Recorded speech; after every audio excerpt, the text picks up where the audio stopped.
plays Home Track Heroes on CW11. Welcome into another exciting episode of Home Track Heroes here on the CW11. We have got a ton to get to here on the program. Thanks for spending your Sunday night with us. Chad Fitzpatrick back in the co-pilot's chair. I am Caleb Hart. Chad, this show is jam-packed. There is something for everybody, every kind of racing you could ask for here on Home Track Heroes Exactly. today. I mean, we got so much to get through. We got open wheel, we got demo derbies, we got all of it. You name it, we got it, and it's coming to you. We'll start with open wheel on the 3/8, and the Northwest Focus Midgets are on the track for their 25-lap A main event. Of course, this episode brought to you by Premier Polaris and Chain Lake Express Wash. Your pole sitter is Dwayne Swanson. He's in the 16X. Next to him, Marty Muntz in the 86. The 36C of Robert Clark, outside of Robert, 17M of Shane Smith, sponsored by his sister-in-law, Paula. Tyler West on the inside of row number 3, the 77. The Bardall sponsored 24 is Nick Evans, starting 6th. 21T is Ashley Thompson, sponsored by the Krieger family. Outside, 27 is Deed Shawley. All right, row 5, it is Keegan Krieger. He's in the 15. Randy Schaff is in the 23. Dalton Christmas is in the 19C, and the 12 of Jason Thomas. Then Brian Hayes, the 3B. Gary Wagner, the 5W. And the 16X of Ed West. Green flag is out, and we are underway. Well, cars together and a big old wreck into the corner as we've got one going in hard. And first look at this. That was gross on the initial start. Let's see if we can get a better look at what went down. Here is from the in-car camera, and you look at it going into the corner, and something happened up at the front of the field and sent a whole bunch of cars up and into the wall and up and over. I think that's Wagner's 5. He was a little bit further. That was definitely everyone trying to go in at the same time, and unfortunately it didn't happen. A lot of cars got hooked together. Right. Well, first time for the Focus Midgets on the track this year, and you can definitely alter. You've got a perception of speed going into that corner that can be significantly different depending on which drivers it is. And, hey, maybe that's part of what caused the chaos. As green flag is out, you're looking at Swanson. He is on the inside of row number 1 on the inside, and rolling around his outside right now, that's Shane Smith, the multiple-time series winner on the season. He's going to jump out into your early lead here on lap number 1. Bottom left corner is Dalton Christmas. Bottom right corner is Ashley Thompson, I believe, making her pavement debut in that Krieger 21 car. So that is what you're looking at least as far as the in-car cameras will go. I'd be very interested to see what the difference of what Ashley Thompson would compare dirt versus asphalt. It'd be very interesting to see, but it looks like we got the 17M of Shane Smith still in the lead, and everyone's still trying to decide where to run after that. Shane's been really, really good on that car, on the pavement in particular. He's got to pick a couple of dirt wins as well. So Smith out to your lead, and he's got, 6 car lengths early here over Swanson, and that is Evans in the 3rd position, the former series champion. Following him around, a whole fleet of cars kind of going nose to tail. Focus Midget Division, they're carrying a lot of speed around here. You wouldn't know that they're just a Focus engine package because they're ripping off some really good laps. I believe they're in the 17-ish, 18-second brackets. That's all in the mail for these guys. Is 16. That's a Dwayne Swanson still in second. I believe he came from the Legend division. He has always been a winner in the Legend series, and he's looking to maybe get another podium in the Focus Midget series tonight. Absolutely. As you're taking a look, working the outside, that is the silver and orange 21T of Thompson on the inside. Outside groove, I'm trying to pick up car number in that, and I think it's the 77 of Tyler West is who that is. So Tyler working his way around the outside and into the 5th position. He's been one of the better cars on the pavement this year. As you get another look at Smith, who's just kind of cruising, and a guy who in years past has been his nemesis. It's Nick Evans. That's the family Evans gang car that he's running, primarily pavement only. He's got a whole separate race car that they go to when they go to dirt action this year. Now he has worked his way up into 2nd. So between the dirt and the asphalt, do they generally use the same car, or do they generally have a different car? The idea was to have to use one car and have it go back and forth. Now, a couple of these drivers, Smith and Evans, have worked it to the point where either they've got multiple cars that they're running. More weeks than not, Smith will actually convert that car from pavement to dirt and back and forth. For Evans, his car, pavement only from what we've seen this year, and he has a whole separate right for when he goes to the the dirt racing, I should say. Gotcha. And it's a relatively easy switch over too. Different tires, a different front axle with a second brake on it, and that's the primary difference between them. Put a different axle in it with a second brake on the right front, different tires on it, you're ready to go pavement racing. Wow, so it's actually not as much work as I thought it would be. And not as expensive either. That's not a whole lot of money in parts to just do the combo and go back and forth. So you're watching your battle up in the top 5. Swanson is the up ahead yellow car. The 16S runs in the 3rd position. 4th, that's Clark in the 36C. And then the 77 of West trying to crack his way into the top 5. Couple of car lengths back on Clark at the moment as they enter turn number 3. And as that's going on, Shane Smith, he's just gone. It looks like he's about 10 to 15 car lengths ahead. This is a short main event, only 25 laps. Is that generally normal for this division? It is. Part of that is that they don't want to overwear the tires. They want these tires to last multiple weeks. That way the drivers don't have to go back and rubber up every time that they come out to go on the racetrack. As you get a look, West has got another decent run on Clark. Coming off turn number 4, he'll peek his nose to the inside. Clark gets the door slammed big time into turn number 1. Rear bumpers are cheap, and so are front bumpers. They're going to use them up going into that corner and down the back straightaway.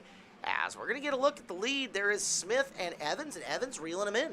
Yeah, slowly but surely, and we only have, it looks like, 11 laps to go, so Evans is going to have to do everything possible to get his car to work better than the 17M of Shane Smith. It looks like they got a lap car going by, and he's slowly but surely catching him, as we were just talking about that. One of the things that Smith has said during his previous pavement expeditions that he's run this year is that car had more in it when he needed it to. He really did actually pace himself in it, so right now he might be doing just that. As you look at West, finally a run around the outside of Clark. He'll take 4th. Back end gets a little squirrely on him, but it'll bring him back down as you're going to look at some battling a little deeper on in the field. Yeah, Shane Smith getting really close to the 17M of Smith, or I'm sorry, of Nick Evans, vice versa right there. All good. As, yeah, what you were just talking about is definitely working out for him because he definitely has a lot left in that car. So it is Smith. He's got a car length now on Evans, and Evans going to try to sneak on underneath him. The question is Smith going to have to tap into that extra reservoir? Is the extra reservoir even there today? This is their first and only appearance at Evergreen Speedway on the year. And here comes Evans hunting your leader going into corner number 1 and out of 2. It's still just a car length worth of difference between Smith in the black with orange 17 and the purple and white 24 of Evans. Yeah, only 6 laps to go this time by, and this will be the longest 6 laps for Evans or for Shane Smith, as it looks like he can get there, but trying to pass him is one thing and getting there is another. Absolutely. We'll watch and see how defensive we get as there is West trying to secure the spot, keeping Clark at bay, and Thompson sticking her nose in on the bottom of the racetrack looking for opportunity. Smith doing a good job holding off Evans for the time being, but Nick right there in case he slips up and makes a boo-boo. 5 to go here in the Northwest Focus Midget A main event as they hustle the mail into turn number 3, and a flashback to look at 3rd, or make it 4th, 5th, and 6th right now still running. As Evans right back up on the back of Smith again entering the first corner. When Smith goes up half a lane, it definitely helps him coming off the corner compared to the 24 Nick Evans. So I think he kind of found a line there to kind of keep the 24 behind him. Yeah, you can see Evans gains at corner entry. Smith gains at corner exit for sure. Coming off at 3 to go. You can see that little difference in acceleration points in through the corner is making a big difference. Down the back straightaway, Evans hunting the front once again through the middle of the turns, but Smith just has more momentum coming off, and that's keeping him in the top spot with 2 to go here at Evergreen Speedway. And at this point, Evans is using anything he can with this car, so I think that whatever he had left is kind of gone, so he's just hanging on for dear life at this point. Well, yeah, one more time around, Smith has won on the year, twice at Wenatchee, multiple times at Deming, and at Skagit Speedway. This will be the 4th different track he picks up a win at this year. Nice. If he can make it half a lap more. Evans picked up his first pavement win a little while ago, and off the final corner, going to give the dub. Shane Smith gets the win here at Evergreen Speedway. Nick Evans a strong 2nd, and Dwayne Swanson is going to end up taking 3rd ahead of the rest of the field. Clark, Thompson in back there. A nice run for all of them, and great job by the Focus Midgets as, hey, they go green to checkered, No cautions. That's one of one of the best support series in the Northwest. Yeah, that was definitely a great race to watch. Had a little issue at the beginning, but that's okay. Everyone was okay. That's right. We make our way through. Let's go to the Inex Legends for their 30-lap main event on the 3/8. Piper Alton's on the pole in the 42A, sponsored by Straight Alignment. Steve Potasic driving the 30 tonight, sponsored by Weather Right Roofing. The 11 is Rick McNeil, sponsored by Optimus Construction. The 40 of Samantha Schwartz, sponsored by Sharps Transportation. Cole Alton, the Straight Alignment 09 inside row 3. Gabe Sessler, the Mazda of Everett, number 66, starts in 6th. 30B is Braden Wager, sponsored by Dirt Cheap Sewer. 33 of Kyle Lang, sponsored by Philip Law Firm. Row number 5 on the inside, it's the 59 of Josh Wharton outside him. The 37 of Mason Nelson, sponsored by TriMed. The 1 car is Marissa Son, sponsored by Mr. Dizzy Motorsports. 15D of Davis Jacobson, sponsored by Evergreen Concrete Cutting. Chad, look at this row. Chad Center, the 11C, sponsored by Mazda of Everett. 51, John Zaretsky, McMullen Construction. You got the 43 of Dylan Wolf, Easy Street Auto Repair. The 10 of Chris Thompson, Weather Right Roofing. 2M, Jeff Mueller. 76, Josh Vlock. Dakota Gruchala, Nathan Adams, Aaron Flett, Travis Blivens, Corey Boyle, and Deacon Paulso, and a whole host of others. As we couldn't even get all the names and sponsors in lap number 1. Yep. Lap 1 down. We got 29 to go. It looks like the 42 of Piper Alton has gone up to the lead with the 30 of Steve Potasic. Normally see him in a street stock, so this is a lot different from what he's used to as they all go piling in turn 3. They're almost 3 wide. They are 3 wide coming through the corner, and synchronized legend spinning between Lang and Schwartz. The 33 and the 40 got that started as everybody piles up and in behind him. And well, I think our crack camera crew is going to get us a second look at exactly what happened there in the corner. Replay number 1 coming your way right now from Aaron Flett's car. Looks like, wow. Whoa. Hello, ramp. Did not see that coming. Well, we're going to get a little bit of everything here today on Home Track Heroes as you watch one of them ramping off early. Dakota Gruchala up and over. More Legend Main next. Segment 1 was wild here on Home Track Heroes of the CW11. Segment 2 already starting a little bit wild and woolly as well. Inex Legends on the track. He's Chad Fitzpatrick. I'm Caleb Hart. And those 3 in-car shots, big thank you to Brandy Hood Promotions, plus your full field shot in the bottom right corner. Let the chaos commence. This segment brought to you by Angel of the Winds Casino Resort. They now have sports betting. Think you can pick a winner? Prove it at Angel of the Winds Casino Resort, the only home for sports betting north of Seattle. Exit 210 off I-5 in Arlington. So it looks like the race will resume with the 30 of Braden Wager. That you're on your top left, he is your new leader. Gabe Sessler, top right and second. And Chad Center underneath Gabe Sessler for that second spot as they come down the front stretch. Couple of Mazda of Everett cars doing battle, and there is your 4-time and defending the only ever track champion in the Legends, Chad Center, who's had a quiet but productive season, already worked his way up into second place. That's a good move for Chad. Yeah, it looks like Wager's, I believe he started about 8th, so that wreck kind of helped him move up a lot of these people as we got a good battle between looks like Aaron Flett, and I can't exactly see who that was. There's just so much going on right now. There is an abundance of stuff happening. Speaking of stuff happening, car goes twisty around, picks it back up, and will continue on. Travis Blivens in the 5 car was the one who went spinning out, but he'll pick pace back up and join at the back of the field. As for second, Sessler got past, but he's right back up on Center, making it tough for him. Yeah, he's trying to get around Center, the 2 Mazda of Everett cars as they go down the backstretch in turn 3, single file now. Sessler does really well going through going in the corner, but coming off a little bit loose. As it looks like, we got Son going around in turn 4. Look out, Marissa, one of the best looking cars in the field, and unfortunately pointing towards the infield. Camera crew telling us that they didn't catch it, so we'll let the field gather back up. But this one's been hairy already. Cars going around all over the place, so we still got a lot of laps to go. Yeah, we got 30 laps, so hopefully we can get them all in. Looks like we got the 37 of Nelson, Lang, and Zaretsky to watch this time. Oh, this will be an adventure getting to watch from these cars in-car camera. Lang has been the dominant car in the division so far this season. We'll watch Kyle try to sneak into the middle groove and make some run around Davis Jacobson coming out of the corner. Meanwhile, Mason Nelson up to 4th. And he's got an inside path on Chad Center for a podium finish here if he can make the pass. Yeah, if he can make it, if he can make that pass, I think there might be 2 podiums in a row. He finished, I believe, 2nd or 3rd at State Line Speedway the last time he raced. So get a little bit more luck in his favor compared to last year. As it looks like Zaretsky is now trying to make it through the field as well. Look at that. Zaretsky has found the middle groove from the in-car camera coming off the corner. This battle for the lead is a good one. It is Wager and Sessler. Sessler's got a line on him on the inside, coming out of turn number 2, but couldn't make the pass. Wager, a young man. We're talking like 13, 14 years old at this point in time. And Sessler, he's no graybeard himself. Early 20s for Gabe, coming out of the karting ranks and really making Braden work for it. Pass for the lead out of turn number 2. Give it to Gabe. Yeah, by just a nose, as now the 30 Wager looks to the outside, gets a really good run coming down the backstretch into turn 3, side by side through 3 and 4. But Gabe has the preferred line. Give the lead to Sessler. All right, so Sessler takes the top spot away from Wager. For third, Nelson in the 37 and the 11 of Sinner going wheel to wheel, battling strong for that position. That little run for the lead let them close back in a bit on that top pack. Meanwhile, Sessler just opened the bottom up a bit, and Wager might have another run in him. Yeah, looks like looking to the inside of Sessler as they go into turn 1, and we got a new race leader again. I think that's, 3 different lead changes, maybe 4 now, as Wager will grab the lead in turn 3. It's something else as we're down to just 5 laps to go. They happen in a hurry. So 4 to go this time as Wager looking for his first big legend win here at Evergreen Speedway, and we got 5, maybe 6 cars going for third place in behind him. Lang's in there.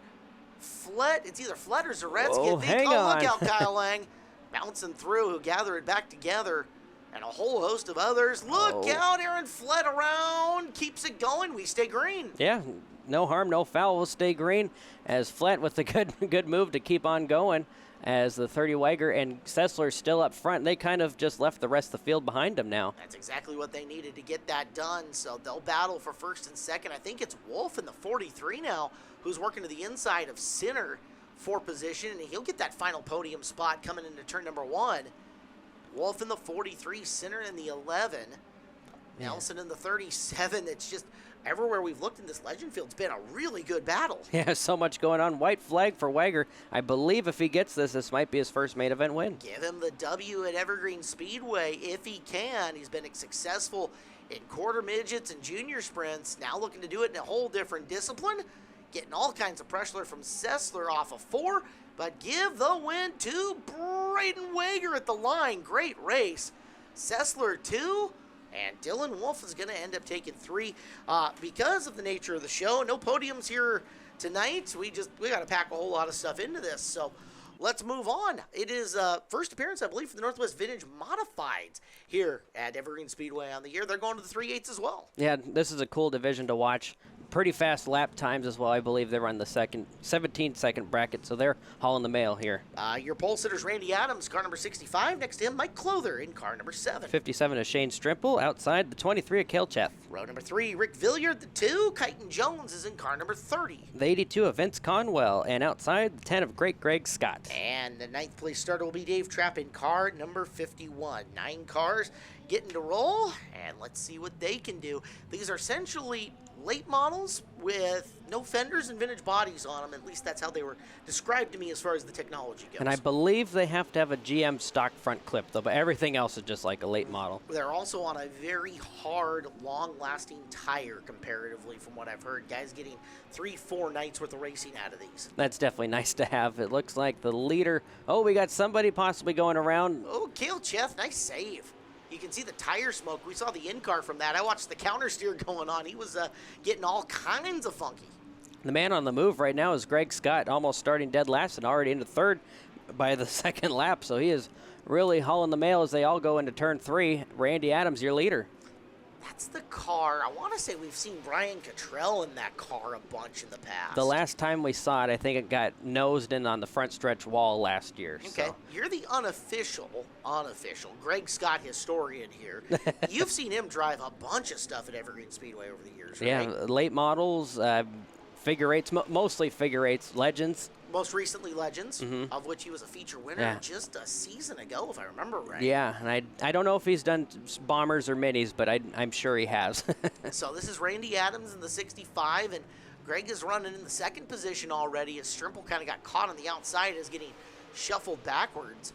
Adams, Scott. Vince Conwell. Nice run, Conwell, one of the veterans of the division. He's got a monster run to the outside coming out of turn number 2. I thought he might try to sail it up to the top of 3, but not quite. It's actually Scott who drifts out of line and is going to go to the top shelf. Yeah, and he'll look like he might be able to grab the lead. It was by a nose as they go into turn 1. Looks like Conwell's going to follow the 10 of, I almost said Cottrell, the 10 of Scott as they come off of turn 2. Eyes forward, the 30 of Kyton Jones, who's also been fast here at Evergreen Speedway, is following right through that upper to middle groove. So your top 3 completely changes around. Scott, Conwell, and Jones sneaking into the bottom as those 3 going to war. As whoa, we got a little bit of issues as they go into turn number 2. Looks like the 2 car of Rick Villiard and the, can't quite see who's on the outside. I think that might be the 57 of Shane Strimple, but up front is still Greg Scott. It is. Strimple coming from a racing family. You've heard the Strimple name around the Northwest for a long time. Primary behind him, one of the great Northwest photographers for many years, Denny Strimple, is part of the family on that one. Yeah, so. Long-time photographer out here at Evergreen Speedway for many, many years.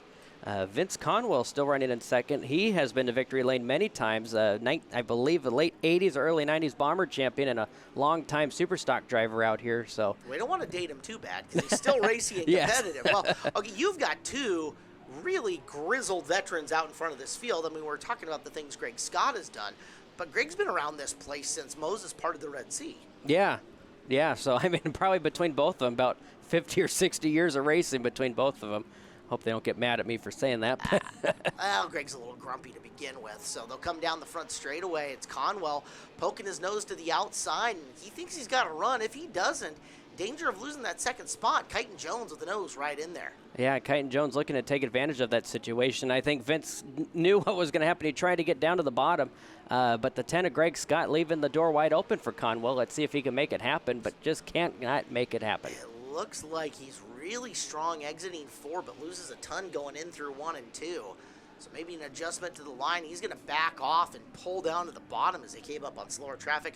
Maybe a good move. Yeah, and while that's happening, it looks like the 23 at Cal Cheth has moved up into the 4th position, looking to start this 4-car battle for the lead.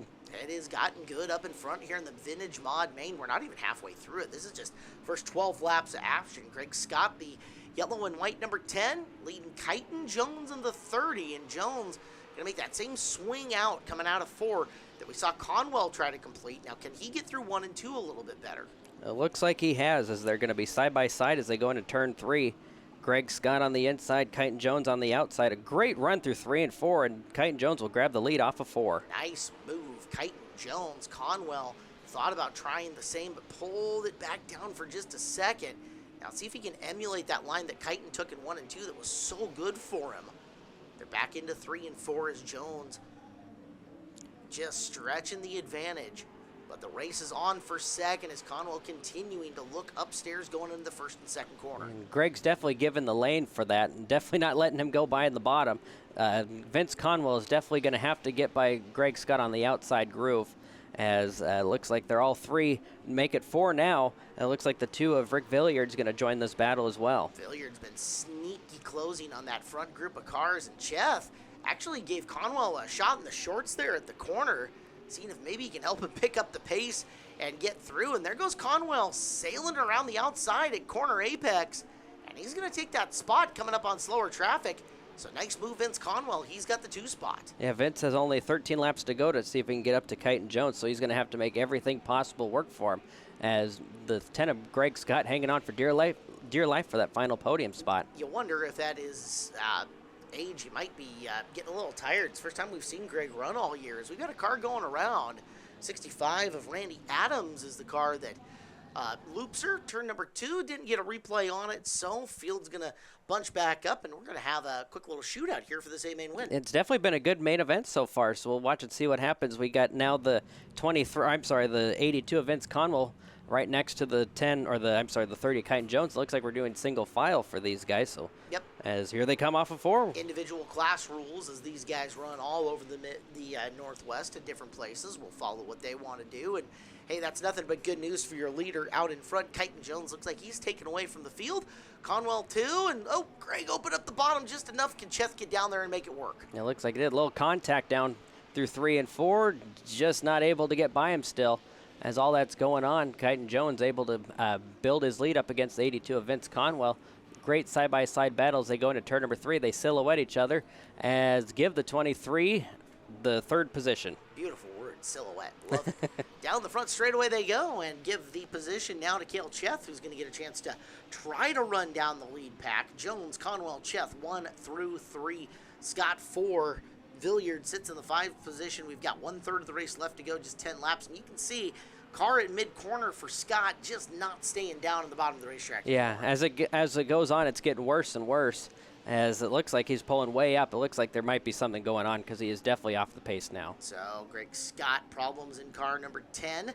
He's going to end his run at least at the front of the pack. Meanwhile, there's your leader. Jones and Conwell, a couple of car lengths separating the two of them. And now with an extended chance to watch them out in front of the field as they go and lap Dave Trapp. We will see if Jones can stretch or if Conwell's getting stronger here in the late stages. It looks like Conwell's really good getting into the corner, but he loses his momentum coming off. But not that time. I just noticed it more coming off of 2. So we'll watch and see what happens here. He's really tight, I'm noticing, through 1 and 2. So you can see that gap grows at the exit of turn number 2 between them, but then shrinks again in other portions of the raceway. As this is the battle for 5th, I believe. Strimple is coming up. No, it's for 4th. Villiard and Strimple, the 2 and the 57, if we go back to it. Right now we'll watch a leader who is leads expanding, lead contracts. Lead expanding, lead contracts. So long as it doesn't get too contracted before the next 5 laps, it'll be a Kite and Jones main event win. Yeah, it looks like, Kite and Jones is out for a Saturday night drive at this point, just hitting his marks for the next 5 laps. And that time he actually had a really good run coming off of 2 versus Conwell. It looks like we got Villiard and the 57 of Strimple having a good battle. I believe that's for the 4th and 5th position. Yeah, 4th and 5th as they come down to just a handful of laps to go. 4 remaining. So we'll go back to 1st and 2nd. And again, that lead gets a little smaller, gets a little bigger. One of them's better in one corner, the other's better in the other. It's got to be frustrating for Conwell. Hey, I'm closing. Hey, he's getting away lap after lap after lap. Oh, yeah, I know exactly what he's going through, and it is very, very frustrating.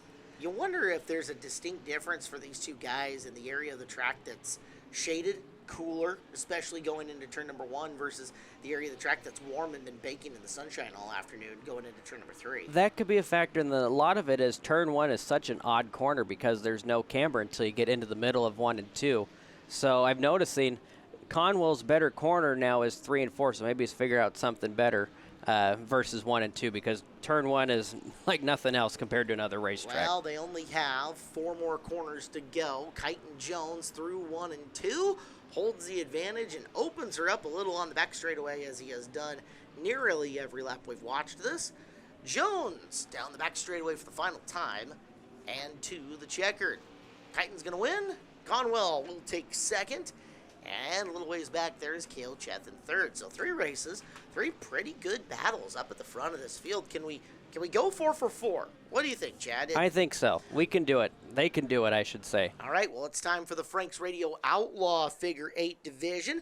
10 cars going to go 30 times around the most dangerous intersection, at least in Washington, maybe in the world. We're about to find out. Let's give you your lineup. It's Jim Powers, the 007, sponsored by Pilchuck Heating. Next to him, Jillian Lopato, the Precision Traction Management 0. The 25 of Dakota Wilkinson, sponsored by Tony V's Garage.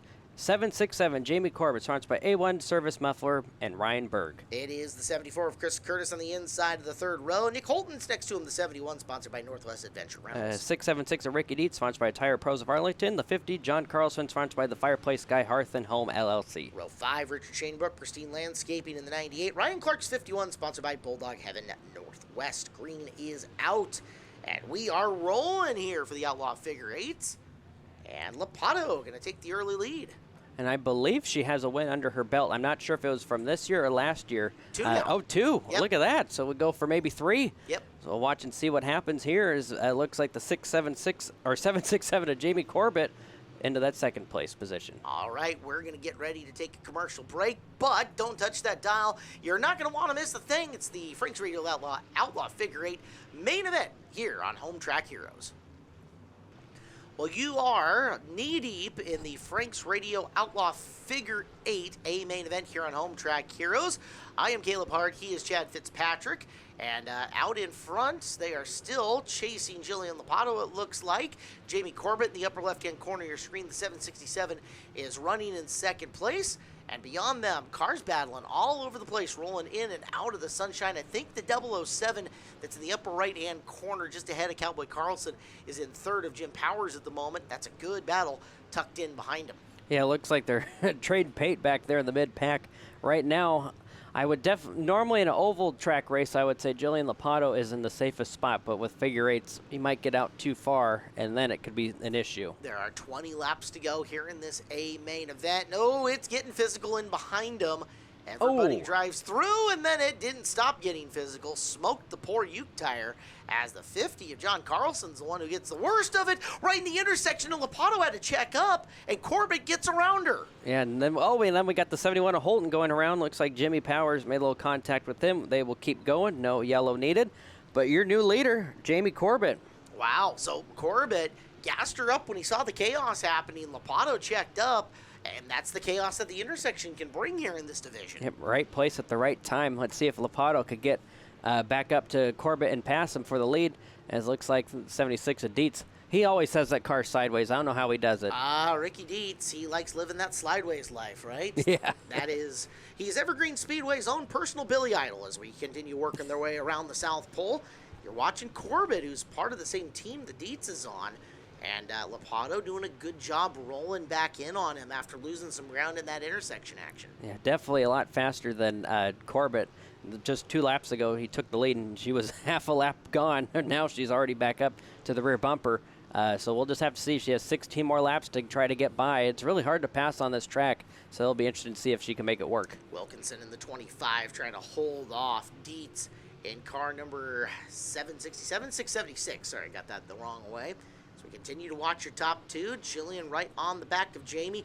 Jamie does a really good job of protecting his line. He knows how to keep somebody off him and behind him over the course of this race. He's been in that car long enough now and gotten fast to the point where Jillian's going to have to pass him. She can't wait and rely on a Corbett mistake here. Yeah, might have to use the bumper a little bit if she wants to get by. But up front, in third place, looks like Jimmy Powers doing a great job. He finished third a couple weeks ago, looking for another podium, as we got the 25 of Wilkinson hanging tough in fourth. That gap between your top two continues to be very narrow as you watch them in here through the South Pole. We're over halfway.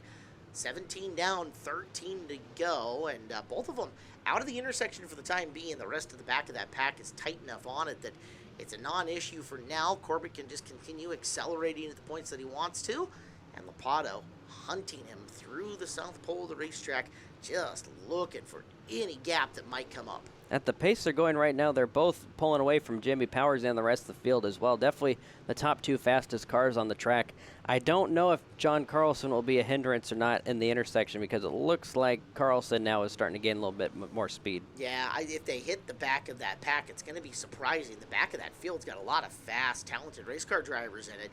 So we're watching Wilkinson. This is for third, closing in on the 007 of Powers. 10 laps to go here, so if Wilkinson wants to be a factor, he's going to have to dispatch of Powers pretty quickly. Yeah, he's running out of time really fast. But up front, Corbett's still doing a fantastic job. I used to race with Jamie back in the Hornet days, and it's really hard to get him to make a mistake when you're behind him. Knows how to manage a race too, right?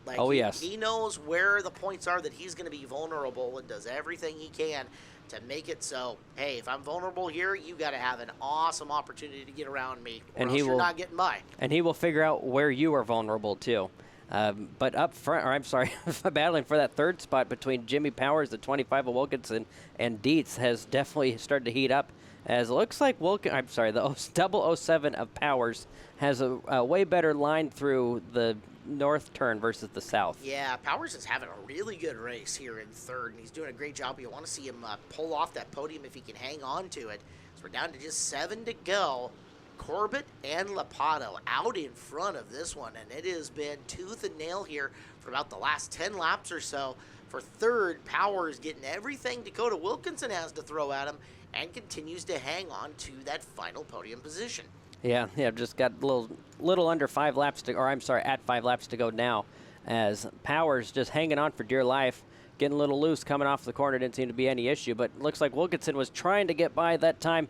Might have given a little bit of a bumper. Just a little tap going into the corner, but Powers did a good job slowing the car down and hugging the white line all the way around the corner so that he didn't wash out. That pass that we see there in the North Pole almost always comes when somebody pushes too much at the middle of the turn and opens up the bottom coming off of it.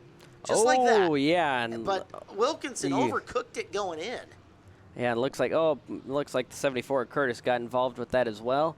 I think we are yellow at this point. We are, and that's absolutely everything Corbett and Lopato did not want to see. And really, it's not what Powers wants to see either, because now they're going to go double file in behind everybody. Yeah. So this definitely could have been might have changed the outcome of this race. So we'll just have to see in a very short 5 laps. All right, that's the front and back view from Lopato's 0. She's got Powers to the outside, and you know Jim's going to try to get down. In fact, that might have been strategy out of Powers, letting Lopato go and coming down really quick to hang on to that positional line to try to play some defense. Lopato going to work all over the back of Corbett, just a few laps left. Yeah, that was definitely a perfect start for Lopato and Powers, as Lopato just right on the back bumper of Corbett just has nothing for him.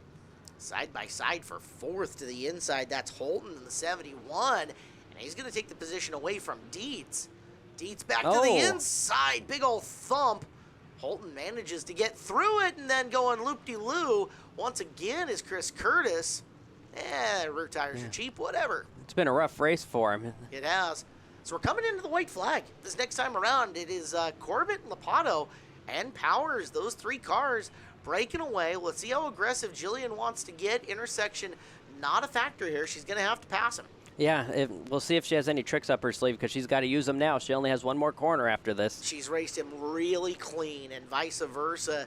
And off the final turn, congratulations, Jamie Corbett. Heck of a race win for him. Give second to Jillian Lopato and third to Jim Powers. That is going to be a popular podium down in the pit areas. That was a fun one out front. Those 3 drivers earned it. Most definitely. I will give props to Jillian Lopato. Very, very clean. Absolutely. So let's transition. We go back to the 3/8. We go back to open wheel. Here comes the Thunder and Lightning division. It's the Granite Super Sprint Car Series out and on the racetrack. Front row, Todd Coleman, the 44, sponsored by Fleet Service. The 4 of Greg Middendorf, sponsored by Middendorf Motorsports. The 57, Evan Margison, sponsored by Westlake Properties. 15 of Jacob Austin, sponsored by Austin Electric. Row number 3, Jay Dishnu, the 40, sponsored by First Line Systems Inc. Cody Ridge is in the 8, also a First Line Systems sponsored car. The 12 of Cameron Neisinger, sponsored by Granite Construction. 19 of Chase Sabato, sponsored by First Line Systems Inc. And it's the 2 of Randy Anderson, your 9th place starter in this one. Green flag is out, and down the front straight away they roll. Coleman with the white top wing, and Margison in hot pursuit in car number 57. Margison trying to roll through the middle, has a run on Todd down the front straightaway, but Coleman's going to lead lap number 1 over Margison in second, and Middendorf had that 3rd spot, but washed a little too far out. Now it is Dishnu who's got it. Yeah, it looks like everything is happening so fast, it's so hard to keep up. It looks like the 44 of Coleman has kept the lead. Margison hanging tough in that second. Can't quite make out who's in third. Is that Dishnu? It's Dishnu in the 40. That's the car that his dad, Michael Newman, usually is in. So Jay is in that car here for the afternoon. Hey, this segment brought to you by Granite Construction, the proud sponsor of the Super Sprint Car Series and celebrating over 100 years in business. Granite Construction, an award-winning company and great place to work. Find your dream job today at graniteconstruction.com. So Coleman, nice run out in front. He's got more than a few car lengths over the 57 of Margison, one of the most talented and versatile drivers in the Northwest. We've seen this guy win literally in everything open wheel on every surface you could ever imagine. So having Evan right in behind Todd, scary for the veteran, but Coleman has been chased by the fastest and the best in the Northwest, and he knows how to handle the pressure. Well, it's amazing to watch these sprint cars go around. They get so loose, and it doesn't even scrub speed off. I'm so used to that. You know, if you do that in a late model, you get loose like that, you're going to kill the lap, but it's not affecting these guys at all. It's amazing. Your sprint car is driven way more by the throttle than it is the steering wheel, and that is the massive difference when it comes to an open wheel car like this. How you pick up and put down the throttle determines your lap more than any movement of your hands on the steering wheel. And watching these two, they haven't ran the same lap ever since we started this race. It's very interesting to see how they find their lines getting around this track. As it looks like the 57 of Margison hanging tough in second, and we got the normally he's in the 9 of Dishnu, right? Yep. Okay. Dishnu normally in the 9. Today running Michael Newman's 40 car, and in third, and he's been a feature winner here at Evergreen Speedway in the Super Sprints as well, just having to adjust to maybe a little bit different of a car, a little bit different of a setup here this afternoon / this evening. Middendorf in the 4, being chased by Ridge in the 8 car. That is for 5th at the moment. Looks like single file racing all around the racetrack.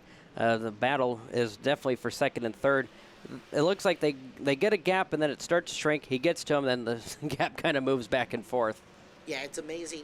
You mentioned it looks like they're picking a different lineup every lap. Well, if you can imagine the horsepower to weight ratio on these cars, as much as it is, I mean, we're talking hundreds and hundreds, 600, 700 horsepower maybe in some instances, 1,600 pound race cars. That's a lot to handle. And again, little pickup spots on your throttle make a ton of difference in tenths of a second in a lap on them. Yeah, this is definitely amazing to watch them. It looks like they put I believe that's the 2-car Randy Anderson down a lap, as it looks like we got a car going around in turn 4. Yep, Greg Middendorf snap spin coming off the 4th corner.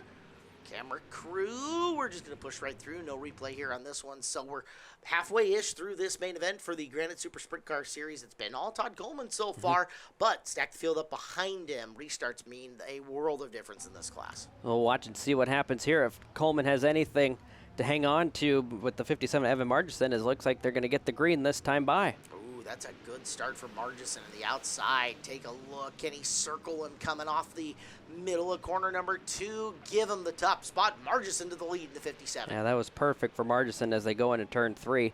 And Dishnu hanging on for dear life in 4th. Looks like we got another one going around. Looks like Chase Sabadoh in turn 3. Yep, another one of the First Line Systems Inc. cars, and that means we're going side by side again here for another restart. So Margison thought he got the ace in the hole. Unfortunately, gonna have to do it all over again. Yeah, the original caution definitely did not help the 44 at Coleman. So it looks like they kept Margison in the lead. So we'll watch to see what happens here. I don't know that the outside isn't a better lane to start in sometimes in these cars, depending Very on the true. kind of momentum you can carry into the middle of the corner. We'll watch Neisinger's in car. We'll watch Dishnu's in car. And just watch how much his head is bobbing around down on the inside. Yeah. Dishnu's actually going to take 2nd away from Coleman here on the restart. So Margison and Dishnu now 1 and 2. You get a real sense of the speed that these cars are carrying coming around the corner. Yeah, those cautions definitely did not help Coleman at all. Goes from 1st to 3rd and between those 2 cautions, and it looks like he's hanging on for dear life for 3rd, as it looks like 4th, can't quite see who's out there. Jake Austin was up threatening on him for a little bit. Austin, former Northwest Focus Midget Series racer, and has picked up the pace and starting to figure out his program here in our Granite Super Sprints. He'll sit in 4th right now trying to run him down. And this main event's definitely going really fast. Already over halfway done. This generally run about 14 to 13 second lap times. I haven't actually looked in a hot minute. I should go back and go, but again, you can just see the difference in speed. It's down the straightaway, blink of an eye, and quickly into the corner again. It's nuts how much speed these cars have. Yeah, definitely going well over 100 miles an hour. When they used to run these guys on the 5/8s, I could only imagine how fast they were going. I stood out in corner number 3 for one of the first times that they were on the 5/8s and just felt all of the air that was pushing past as they went by. It was absolute insanity. As making a move down to the bottom of the racetrack, that is Ridge in the 8 car. Ridge trying to pick up the spot, and he's trying to pick it up from Neisinger, who's out in the middle, and give it to Cody Ridge off turn number 4 and into the top 5. And it looks like the battle really hasn't changed much for the lead between the 57 of Margison and the 40 of Dishnu. He kind of like what we saw in the vintage modified main. He'll catch him in the corner and then leave him in the straightaway. Same idea, pick up points for the throttle and where you're choosing to accelerate in the corner, although I'll say this much, Margison's car looks very well balanced. No matter where he's been on the racetrack, you're not seeing the back end step out on it anywhere. He's just making a good, clean line lap after lap. And he has the benefit of clean air right now. As the closer Dishnu gets to Margison, the more that air behind him will get turbulent, and it'll make the front end of the race car loose and harder to handle. And I've definitely noticed that when Dishnu gets closer to Margison, because then the car gets way more unbalanced when he gets closer to him. Taking a look at Coleman in the 44 with 8 laps to go as Austin trying to run him down, and a little ways behind is he. We're actually closing away. We're about a month and change from our War of Wings, the biggest pavement sprint car show of the year. Now, these drivers are coming into slower traffic. Let's watch how Margison chooses to navigate as Dishnu is closing the gap. Margison's going to have to deal with Sabadoh and Anderson And he's going to follow him into the corner for a second. Oh, now they're side by side right in front of him. That is definitely not what he. Oh my goodness! Oh. And the hood goes up. I guess you'd call that a hood or fin. So actually, that's the nose wing, and you can see these cars have a nose wing. The nose wings provide a little bit of downforce on the front of the car and a little bit of side bite. And Margison's essentially racing blind at the moment. His run is like you've got inches to look by, from the bottom of the top wing to the top of the nose wing. Margison racing blind. It's like watching my friends go to the bar and try to pick up women at the moment. It's just absolute insanity and not profitable by any means for them. Margison's making it work. Margison's actually gaining the ground. Well, you look at it, Dishnu had to take it a little bit easy getting through Anderson and then hasn't made it past Sabato yet. Evan Margison is doing it without eyes. Call him Daredevil. He's racing blind out there. Down the back straightaway and coming to the white flag. Wow. Yeah, hopefully Margison even knows it's the white flag. 1 to go. Well, when everybody else slows down, he probably will too. Yeah. Dishnu is a straightaway behind him and change. Whoa. Wow. It wasn't just enough for Evan to win. He had to show everybody up and do it without being able to see. And he's got it. Checkered flag, Evan Margison. Dishnu second and third to Coleman. Well, that's it. Granite Super Sprints are done. That was definitely interesting. More coming up here on Home Track Heroes. Well, welcome back here to Home Track Heroes on the CW11. He's Chad Fitzpatrick. I am Caleb Harton.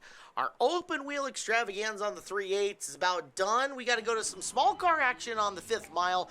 This is the Youth Hornet Division. On the pole, it's Clint McCowan, the 00, Complete Auto Repair Service LLC. Next to him, Sage Frazier, the 12, Party Chief Safety Apparel. The 8 car of Jacob Funk outside of Jacob, car number 31, and Lila Mashbird, sponsored by Olympia Pizza. Olivia Reppins, the 44, Snoqualmie Casino sponsors that car. Sawyer Holden, the 32, sponsored by LB Motorsports. The 95 of Evan Delfell, sponsored by Mazda Everett. 01 of Tanner Bjornson, sponsored by Misfit Motorsports. And we are looking at Paisley Bender in the 18, PRCBD, the sponsor on that machine, as we go green into turn number 1. This Youth Hornet, always a bit of an adventure as they go down the back straightaway.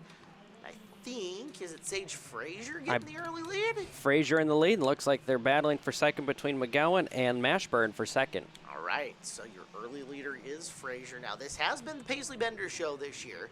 Question is how long is it going to take her? We understand this may not be the long version of this race, as Bjornsson going to the inside of Reppin. Reppin will turn Bjornsson away. Yep, this is only a 20-lapper. We've seen some 30-lappers this year, so shorter time frame for these girls and guys to move forward. Yeah, it looks like we got a good battle for second between McGowan and the 32 of Holden.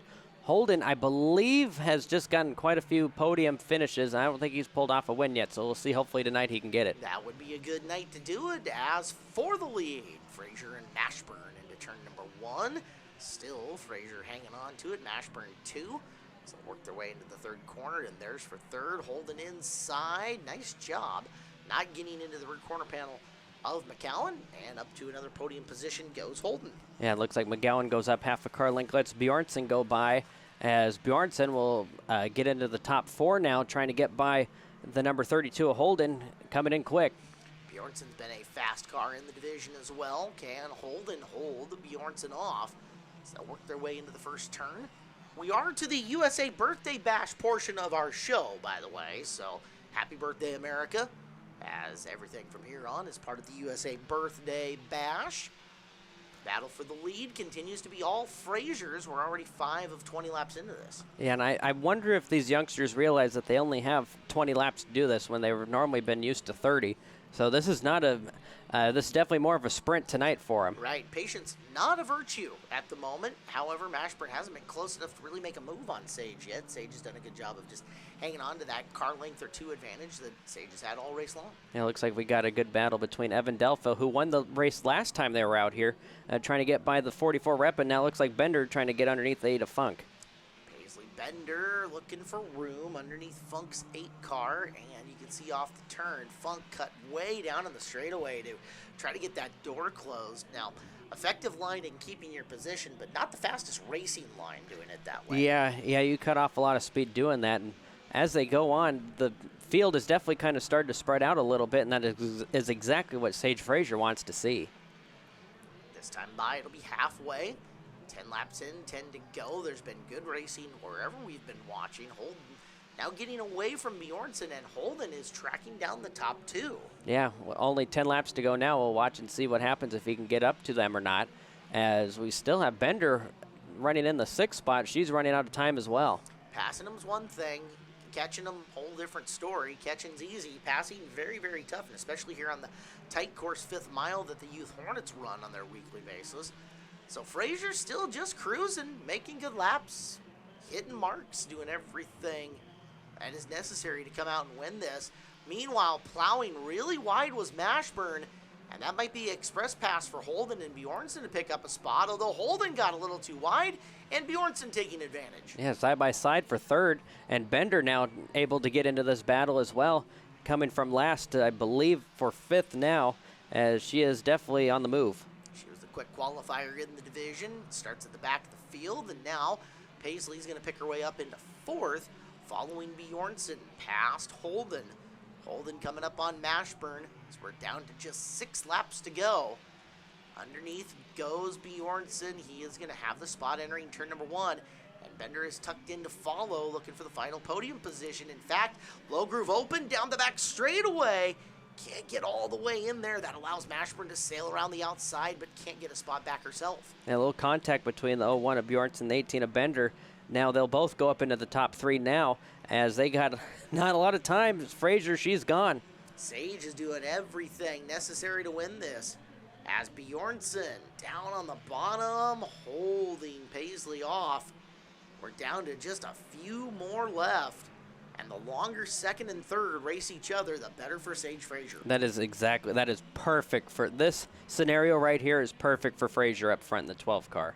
So we continue to watch this tooth and nail battle, bumper to bumper, between Bjornsson and Bender, with Holden kind of lingering in the screen. 3 to go, and they're gonna go fast. As Bender, another look to the inside of Bjornsson, coming off the 2nd corner, but just can't get underneath Tanner. 2 to go for Fraser. Yeah, Fraser up front with about 6 car lengths over the rest of the field. Definitely going to be the longest 2 laps of her life right now, as we got the 01 still hanging on for dear life for the lead, or for 2nd, I should say. Bjornsson's going to try to hang to 2nd, as this is all Sage Fraser. White flag, 1 more lap to go for Sage. As she goes into turn 1 through 1 and 2, I believe this might be her first win. I'm not exactly sure. Well, congratulations. Either way, a win is a win is a win, and it's a big deal here at Evergreen Speedway. Youth Hornet feature win to Sage Fraser, 2nd. Great race, and it goes to Bjornsson over Bender in what was a killer contest for the Youth Hornet. This segment brought to you by Coastal Community Bank. Coastal Community Bank, community is our middle name. Our bankers take time to understand your business and help move it forward. Coastal Community Bank, an equal housing lender, member FDIC. It is V8 Extreme time. We're going to bump 2 pass coming forward. This will definitely be fun. We'll add 4 more cylinders and add a couple more feet to the car. All right, it is a front row of Dylan Enser. The Enser Automotive Services 147. That's an easy car to identify. John Thornborough, the 07 next to him. The 3 of Ralph Huther and the 17X of Rick Vargas. All right, row 3. Jacob Thornborough has the full-on, like, Rainier R on the side of that car. I love it. That's going to be easy.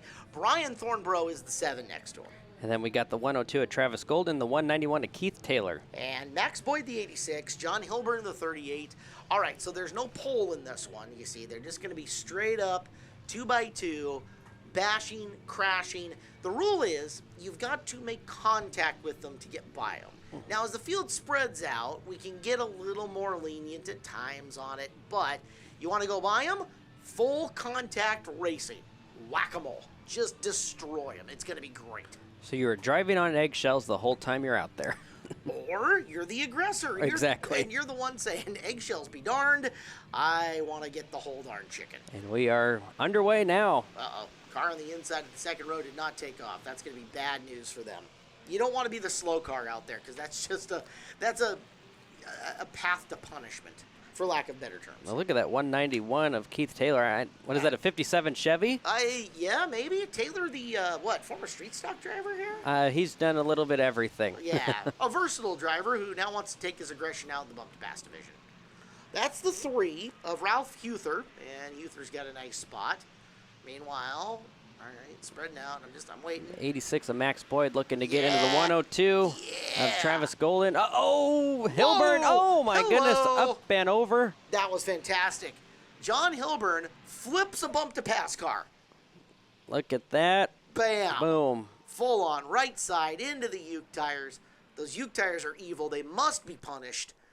All right, I've seen everything now. We're good. We can go home. We're set. John is a long-time bump-to-pass driver, and I think he's done that before. So really? Maybe. I'll have to ask him the next time I see him. If he prints a T-shirt, will you let me know so I can buy it? Yes, All right, yes. I'm in. And we are back to green now with Dylan Enser in the lead. All right, Dylan, if you reach the back of the pack, I expect you to use all of that beautiful Camaro-esque race car to hit things. Yeah, that is definitely the best appearing car if they had one in the extreme. Is that something that you would really want in a bump to pass, though? Best appearing car that should be destroyed? I don't think so, but as the 07 of Thornbow, we'll do a little, as you say, agricultural racing. Thank you. Well done. Oh, and then kicking debris out onto the track. Now, normally I don't like debris, but in this, yes, all the debris. And it was Keith Taylor who delivered the shot, by the way. Yeah. Nice job, Keith. And looks like Huther is starting to catch up to the little Camaro up front. We'll watch and see what happens here as they go into turn 3. Perfect setup. Oh, he had evil intentions there. Off into the dust. No, Ralph. Ralph. Save it, Ralph. Ralph. Ralph. That turn 4 has been very, very interesting so far. Did Taylor just punt a guy off into the access road? I think he did. Man, Keith Taylor's got some evil intentions Yes. here. Woke up on the wrong side of the bed and said, I'm going bump to pass racing today. That's perfect. I'm into it. Here's Enser coming up on slower traffic. Hey, yeah. Oh, and he just lost the lead. No, that's okay. Now he can get it back and spin somebody to do it. Can't quite. He's going to try to swing and a miss. Yeah, that was probably a good thing he didn't do that. Don't let yourself get beat by a station wagon. First rule of racing. Into turn 1 they go. I can't even identify who that is, but they're about to get punted. Punt him. And he did it. All right, Enser, back to the lead. He missed the slower car, but that's okay. That's all right. That was way too slow to hit. Right. All right, so 18 more laps. Get him. Get him. Yeah. That was probably a good thing on his part. Well, I had a Dylan Enser T-shirt loaded in the shopping cart. Now I'm done disconnecting that. Nope. All right, so Enser's your leader. Somebody's second. Yargis, maybe. The ticker is always kind of subjective in these bump-to-pass races because so much time is spent spinning and not on the lead lap. Because generally the person who wins is probably the only one on the lead lap at this point. That's right. Although, check this out. Ralph Huther has recovered from the agriculture. He's done farming for the time being.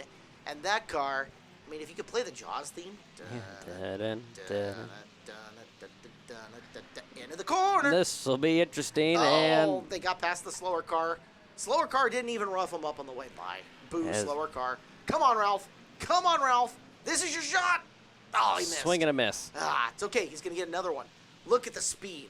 Look at the... something. Boo. Oh, my. We had a chance for a Ralph Huther moment. I think something actually broke because he had that car turned so... Oh, no, it didn't break. Did he just sissy out?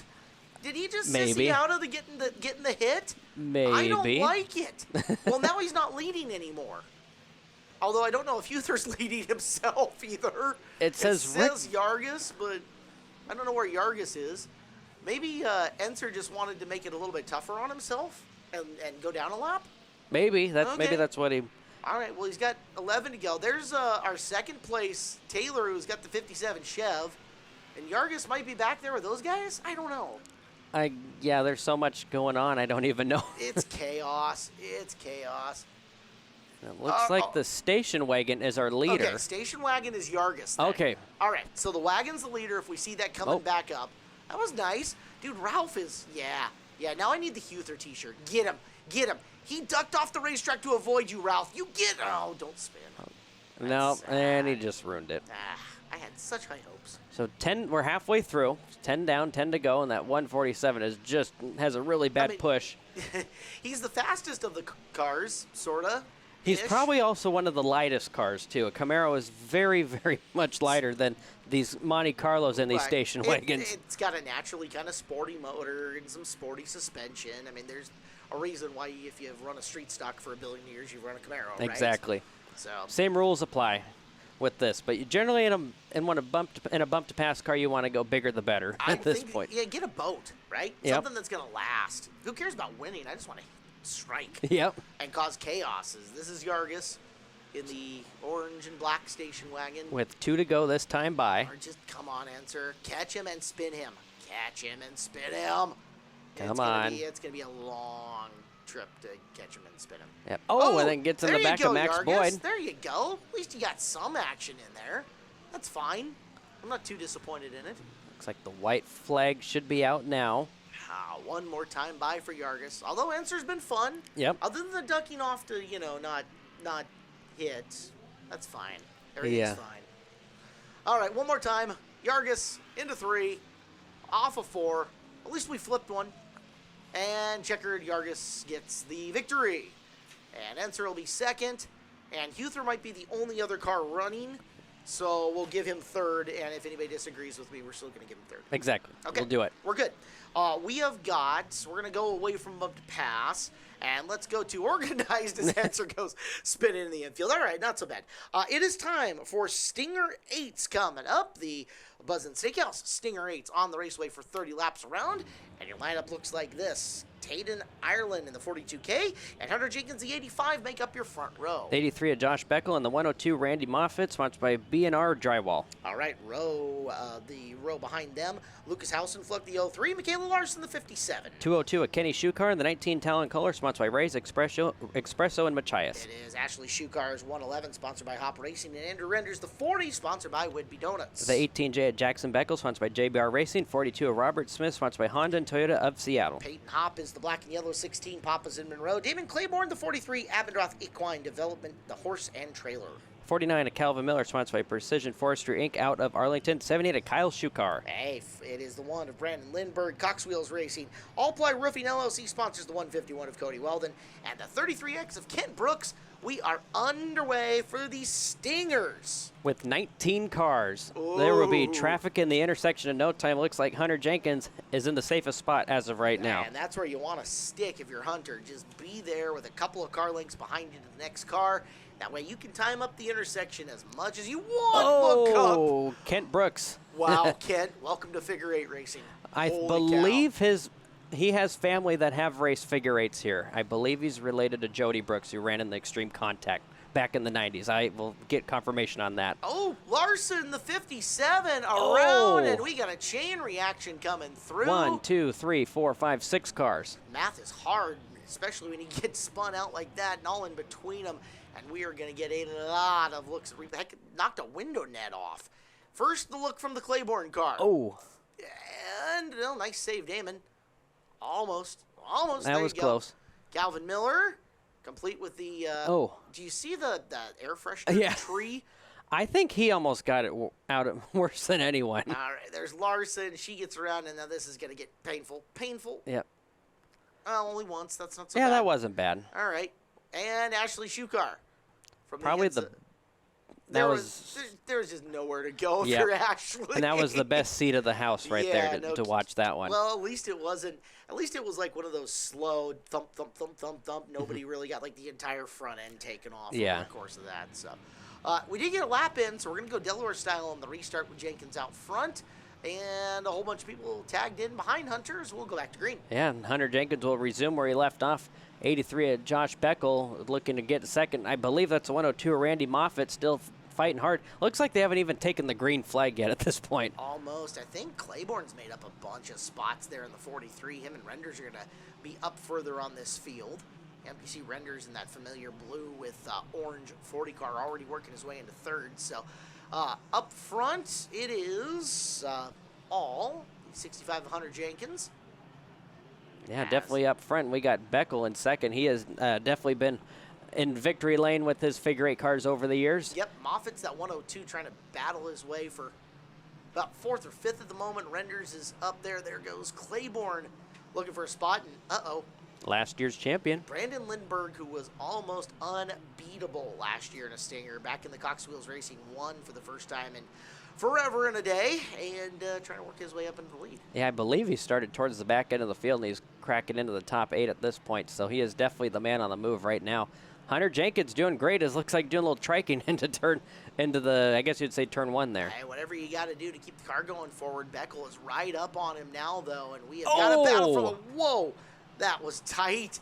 As Jenkins gets way wide, we're going to get a yellow flag, and we're going to bring this race to a stop as we've got one around in the 151 of Weldon. Let's take a time out. We're coming back. More Stinger 8 racing next here on Home Track Heroes on the CW11. Well, we've already had some intersection action going on in the Buzz Inn Steakhouse Stinger 8s, and let's get back to it. Chad Fitzpatrick, Caleb Hart, Stinger 8s on Raceway. More chaos awaits us as we're only 4 laps in and 26 to go. This segment brought to you by Buzz Inn Steakhouse, serving hand-cut Angus steaks, breakfast all day, and mouth-watering burgers. Visit one of their 13 locations.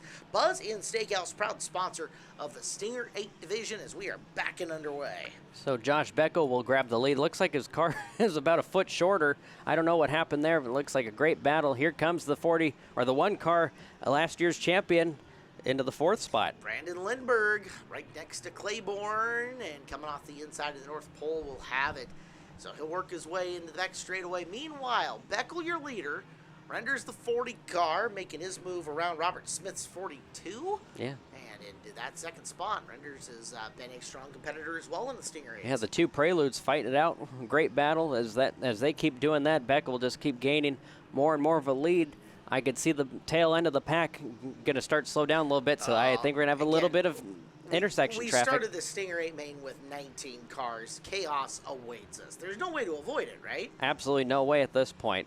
Hop 16 trying to come through the field, bringing Calvin Miller's 49 with him around the outside. I thought Miller had sold that car, but apparently he's still getting to race it or drive it or something. So, different car. He had 2 cars. Aha. He sold 1 car. He's doing double duty, I believe, with 1 car now. Goodness gracious. Weldon barely hanging on, and now we got Smith fighting for the lead with Beckel. Yeah, Smith, big old brake job getting into the North Pole.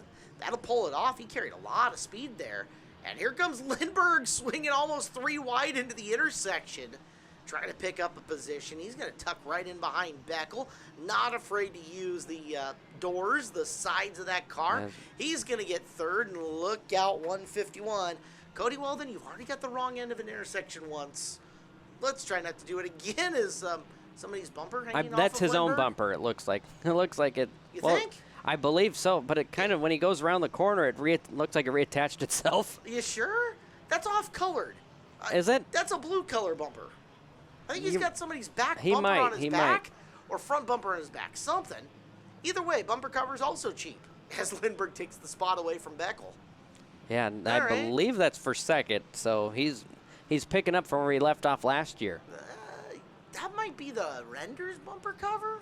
The color's about right. It's I don't know. we'll see. I'll have to ask him. Oh, look out. Weldon. And Weldon. No, look out. That was almost bad. So Cody Weldon is related to Robert Weldon, who races the Superstock figure 8s. So, Okay. And they both don't stop. Well, so this will be fun to watch. Oh, goodness gracious. Lindbergh through the intersection barely makes it. They both get around Weldon as we're 11 in, 12 in. Look out. Stop. Oh! We get one up and over. Wow. Ramp style through the intersection. And that was Kenny Shukar. Kenny Shukar. We let him back into a race car? We did. That's fantastic. And look what happened. Wow. It was great.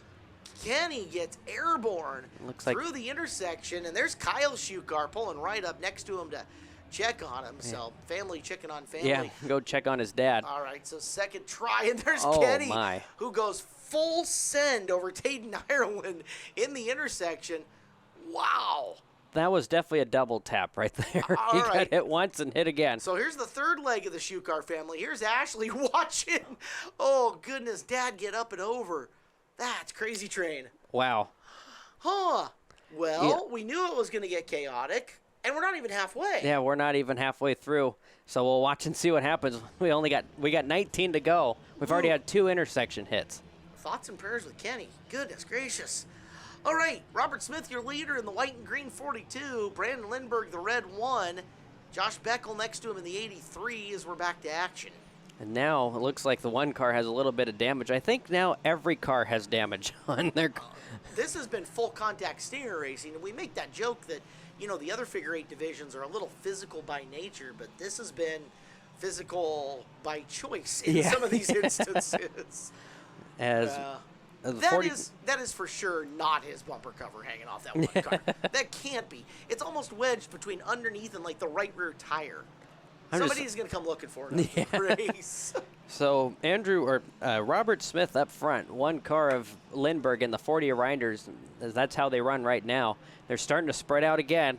So we're going to be running into the intersection traffic very soon. Beckel, the 18J, is starting to make some progress here on your front pack as Renders the 40 right up on the back of Lindbergh looking for opportunity, and you see him sawing the wheel. That car handling well today, doing a good job keeping it up with Lindbergh. As intersection begins, man, Cody Weldon, he has been scared a couple of times, I'm sure. Yes, but he does it, and it's fantastic. Right. Every intersection you make it through is a success. Just like that one. Wow. Narrow between the 40 of Renders and the 18 of Beckel. Wow. I've been in that situation before, but I tend to not like it, but I think he likes it when he does that. It's got to be thrilling to an extent, as that's Miller's 49 trying to catch up to this pack and get involved in the racing. Right now, intersection a little more tame, but we're only halfway. Yeah, for the time being, it's tame, but I can actually see it's going to start picking up in the next lap or two. Robert Smith has put down some good speed, and he is definitely pulling himself away from the field. All right, we're keeping our eye on Weldon back there, and we're keeping an eye on that intersection every time somebody makes it through, as Lindbergh has caught up to Smith and is ready to try to make his move for the lead. He'll roll in. They get past Shukar, and he shoots the gap going to the bottom of the South Pole. Yeah, that was a textbook move right there on Lindbergh. Just kind of watching, seeing what was going to happen, and I think it might almost happen. Whoa! And Smith got a piece of it. I believe that was into Shukar. Maybe. Might have been Larson. Well, we're going to take a look coming through. They're both they're back both there. Yeah, they're both running, so Yeah. no blood, no foul, I guess. Yeah, they kept going. So we'll just watch and see what happens here. That's hit number 3 in the intersection. That's something, and we haven't had a race like that here on Home Track Heroes in a while. So Lindbergh's going to try to get out and get gone as best he can. It is Smith in second, trying to run him back down. Jackson Beckel has worked his way into third, with Miller 4, Renders now 5. And the intersection is hot and heavy in points and pieces over this racetrack. There's going to be something everywhere. Every time we look, there's going to be something going down. Yeah, as Gary Cressy used to say, the intersection of doom is picking up. Wow. Well, but that's apropos, as here comes Lindbergh once again. Larson slowed for the intersection. The 102 of Moffitt going to hang out and just watch a good race for a second. Yeah, that is definitely a scary place to be, especially since how this race has been going. For sure. Don't stop anywhere, as Lindbergh cutting it a little bit close at the back of the pack. Beckel cutting it close to try to get around Larson. Little tap, and there goes Miller by for third. And that might give Renders the spot, as we've got Peyton Hopp into the back of Josh Beckel in the 83. They're stopping. There's Shukar going weaving. And they keep There's going. Another going weaving. And Lindbergh, goodness gracious. Smith is going to try to get by. So your leader somehow wove through that. And there's been nothing to show for it yet. Now coming up on the back of Ashley Shukar. Yeah, definitely. Lap traffic has been in favor for the one of Lindbergh, as he barely had a straightaway lead. Or I'm sorry, he had a pretty small lead, right. And now it's almost to a straightaway lead from all the lap cars. Lindbergh, new baby daddy here recently, if I remember reading that correctly. I think so. Maybe that's that new baby daddy luck he's got going. Yes. Right? We're down to 6 to go. It's not over yet, folks. Just look out. There are still more cars through the most dangerous intersection. And just imagine, their next Stinger 8 race is the Stinger 8 Nationals. Oh, boy. So yeah, this will be fun. They might be developing some bad tempers for that one, just between some of these guys. As Beckel is going to get a whole lot of Peyton Hopp, and then Beckel Elder gets Hopp right back in behind him. Yeah. Revenge a dish best served cold. Yeah, we might see a black flag on that one. Well, we'll see. Watch and see what happens there. Well, Lindbergh continues to just kind of hang out and run safe, as he's far enough away from Smith now. But, man, head on a swivel coming through the intersection. At this point, I think they're all in survival mode. For sure. He's coming up on the back of 2 cars racing for position, and Kyle Shukar and Claiborne, I That's think. Hassenfluck. Hausenfluck. Okay, there we go. So down to 3 to go. There is Miller getting in side by side with Beckel.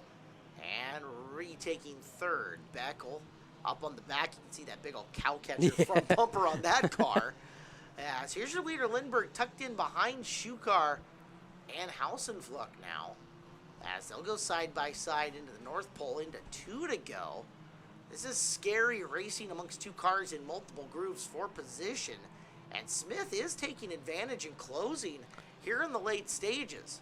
Closing in quite rapidly, but he's running out of time all at the same time. Only 2 laps to go, and this time by they'll see the white flag, but he's got it down to a car length, and Shukar making it a little tough for Lindbergh to get by. Well, Shukar's no slouch. He's been a winner in that race car. He'll work into the North Pole. In on the back, Lindbergh gives him a tap. Shukar goes around. Smith ramps off the Uke tire. They both continue driving away. Smoke show through the South Pole. Intersection clean, and somehow Lindbergh grabs victory from the jaws of defeat on the final lap and takes the win. Smith 2 and Jackson Beckel 3. What in the heck was that 30-lap main event? Wow, that was a lot going on there. And the next time, we'll probably even have more cars for the Senior I bet we will. Goodness gracious. All right, Interstate Batteries Hornet main event coming up next. Let's take a look at this 30-lapper. Pole sitter Chuck Fisher, the DCL Construction 06. Ethan Payne, the 28, sponsored by Joe Speed Shop. The 19 is Scarlett Fisher, sponsored by North Sound Fence. 163, Annika Duncan, sponsored by Misfit Motorsports. Row number 3, Garrett Kramer, Northwest Security and Sound 88. The 22 of Elijah Delfell, sponsored by Gino's Pizzeria in Lake Stevens. The 30 of Pat Folger, sponsored by Olympia Pizza. The 33, Ryan Hussenfleck, sponsored by Cornerstone Homes. Row number 5, Matt Snyder, the Hair Inc. 15. And Trent Gillespie, the 025, sponsored by Burger Madness. The 717 Diesel Snyder, sponsored by Hair Inc. 00 of Dan Miller, sponsored by Exterior Wall Systems, Inc. Behind them, the G2 of Brad Gruel, Granite Falls Community Chiropractic sponsors it. Dan Miller's son, Christian Miller, the 77, sponsored by Turbo Espresso. The 25 of Stephen Dodson, and outside those 7 of Zach Bristol, sponsored by Gourmet Latte. Zach Larson has jumped into the 57 car here for this Hornet main. 81 is Bobby Fisher, sponsored by North Sound Fence. The 17S of Gino Solomon, sponsored by Valley Asphalt, and ran out the field the 72 of Keegan Krieger, and we are green. Didn't we see Krieger earlier in a midget? Holy cow. I think Talk about they're double related. duty. Yeah. Wow. Krieger's all over the place as we go green, and there's going to be a lot happening here. What are we, a full 24 cars deep for 30 laps around Das Boot? 24 cars. They had 40 cars and that signed in at the back gate, so that was a big field of Hornets tonight. And these will be the best of them going after it. Lap number 1. So they'll roll down and through. No intersection action this time as we are up and underway. Chuck Fisher has got your early lead over Payne and Duncan, and we have a lot to sort through. Coming back with the rest of the Interstate Batteries Hornet A main event here on Home Track Heroes on the CW11. Well, we are knee-deep in the Interstate Batteries Hornet main event here on Home Track Heroes in the CW11. This is the voice of Caleb Hart. His is the voice of Chad Fitzpatrick. We're watching battle for the lead between Annika Duncan's 163 and Ryan Hausenfluck's 33. Back in the pack we go to the 30 of Pat Folger, and all over the rest of the pack with cars moving through left and right, and this looks like a lead change coming off these corners. Yeah, it looks like we got Ryan Hausenfluck grabbing the lead. Wow, trying to get that out. Say it 5 times fast, I promise you. Could be dangerous. FCC might be after us. Yes. It looks like we had some issue with the 30 of Pat Folger and the 07 of Bristol. They keep going as Hausenfluck trying to keep up from where he took off last year. All right, so watching a little further back, Zach Larson, the 57, really climbing this pack quite nicely as they'll go dirt track style in, around, spun, and stopped. The 88 of Garrett Kramer. Come on, Garrett, fire it up. Let's go. And go we do. Yep, he'll keep going. Had a little help from Christian Miller, but no fault by anyone. That's just how it happened. Hey, these are, you know as well as anybody, because you ran a Hornet for a little while, and I don't want to give any spoilers away, but, you know, maybe there's Hornet racing in your future.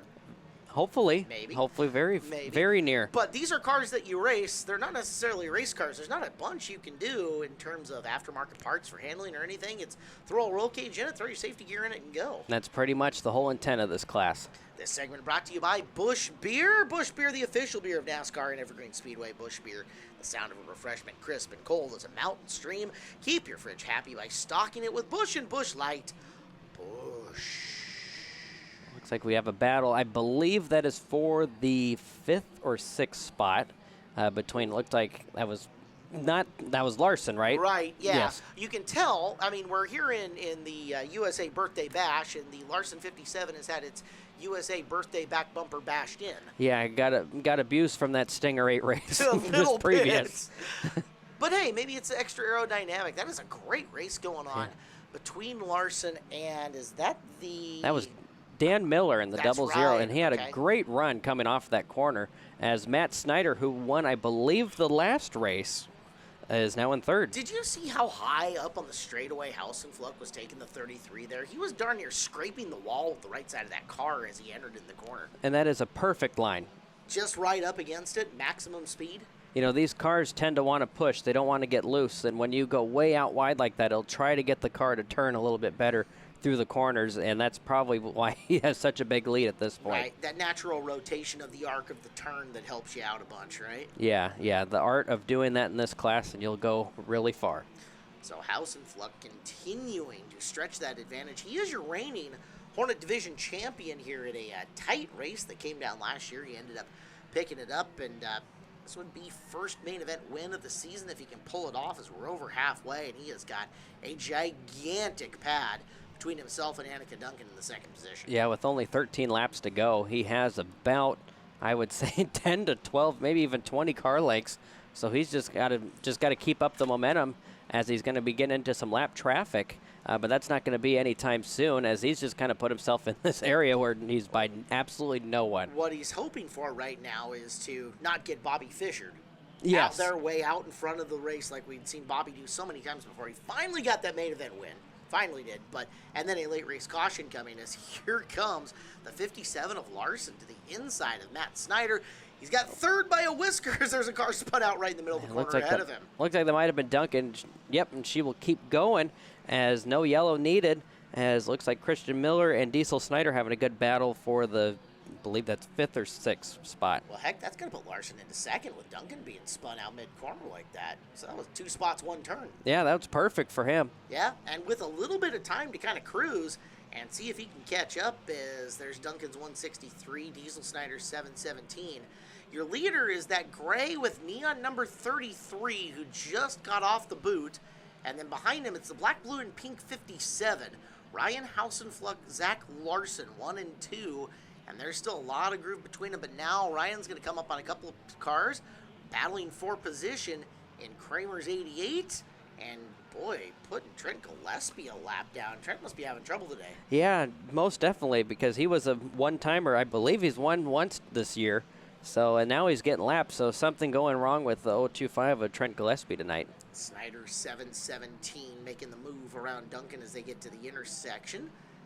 As back up and looking at the battle for second, Larson in the 57 and Miller in the 00. Both of them trying to run down that 33 of Ryan Hausenfluck, who's still working his way around Garrett Kramer. Kramer putting some good laps together. Yeah, most definitely Hausenfluck having a really hard time trying to get around. I actually think that's the 28 of Ethan Payne. Is it Payne? Yeah, I okay, believe that's right. Payne that he's trying to get around. Similar painted cars. It's very hard numbers. to tell what numbers are which. Little baby race cars, right? So that's 2 laps now he's been trying to get around, maybe even 3 now. And look at the gap that has been made up by Larson in the process. Now he finally got around Payne and is going to work back his way. We call that the access road, but this is what makes this course the boot, as it's given it its boot shape. Yes, these guys are very spoiled. When I raced the boot, it was the actual access road. We could barely do 2 wide. Now they could do like 6 wide through here. I don't want to see him try 6 wide, though. Oh, it could be done. I take that back. I want to see him try and do 6 wide back there. Let's see if we can get him to do it. One of these days. Hausenfluck around Payne and working his way forward as he's got another car to try to put a lap down. Larson has been unable to make up a bunch of ground on him since he got by Payne. Coming up on the back, trying to pick off Scarlett Fisher. You know, Scarlett's been getting faster. It shows you the quality of the field. I mean, he is only about 10 deep in lapping so far with 6 laps to go. That means the rest of the field's been really, really quick. Yeah, this has been definitely a very tight field for the Hornet division. Normally, this class is known for having a lot of lap traffic, and yeah, there just really hasn't been a lot in this race. Not so much. So Christian Miller works his way up into 4th in the 77 car. Time getting awfully short for everybody who wants to be a factor in the Ryan Hausenfluck house party, as he'll work his way into the corner. Say that 5 times fast. Yeah. Down the back straightaway he goes, coming up on Fisher, and Larson is closing. That gap is getting really narrow in the last couple of laps, as Payne has done a good job sticking with Ryan, and Ryan hasn't been able to get by Scarlett. Yeah, he's been having a lot of hard time trying to get around the lap cars here so far in this main event. Trying to get around the outside. I think he'll get it this time by, as he does. But Larson right there. He is about a 2-car length lead over Zach Larson. So Larson, the Outlaw Figure 8 driver, who we're not going to see him in the Outlaw Figure 8 a whole heck of a lot for the rest of the year. He's prepping his car. They're going to take it back to the Midwest, but he will be here with the small car stuff with his wife Michaela, apparently running the Hornet tonight, looking for some Interstate Battery Hornet glory here on our USA Birthday Bash. So 3 laps to go, and you might be right. He might get this. This is going to be close. So watch and see what happens as this continues. Super talented race car driver. Look out, Dan Miller. Little thump and in around the corner, and that might have been his boy, and that might cause some issue at the dinner table. It might. Yeah, that might be a little awkward. Bad Christian. No thump your dad. 2 to go. Larson, big move to the inside. Hausenfluck to the gas. Keeps him away.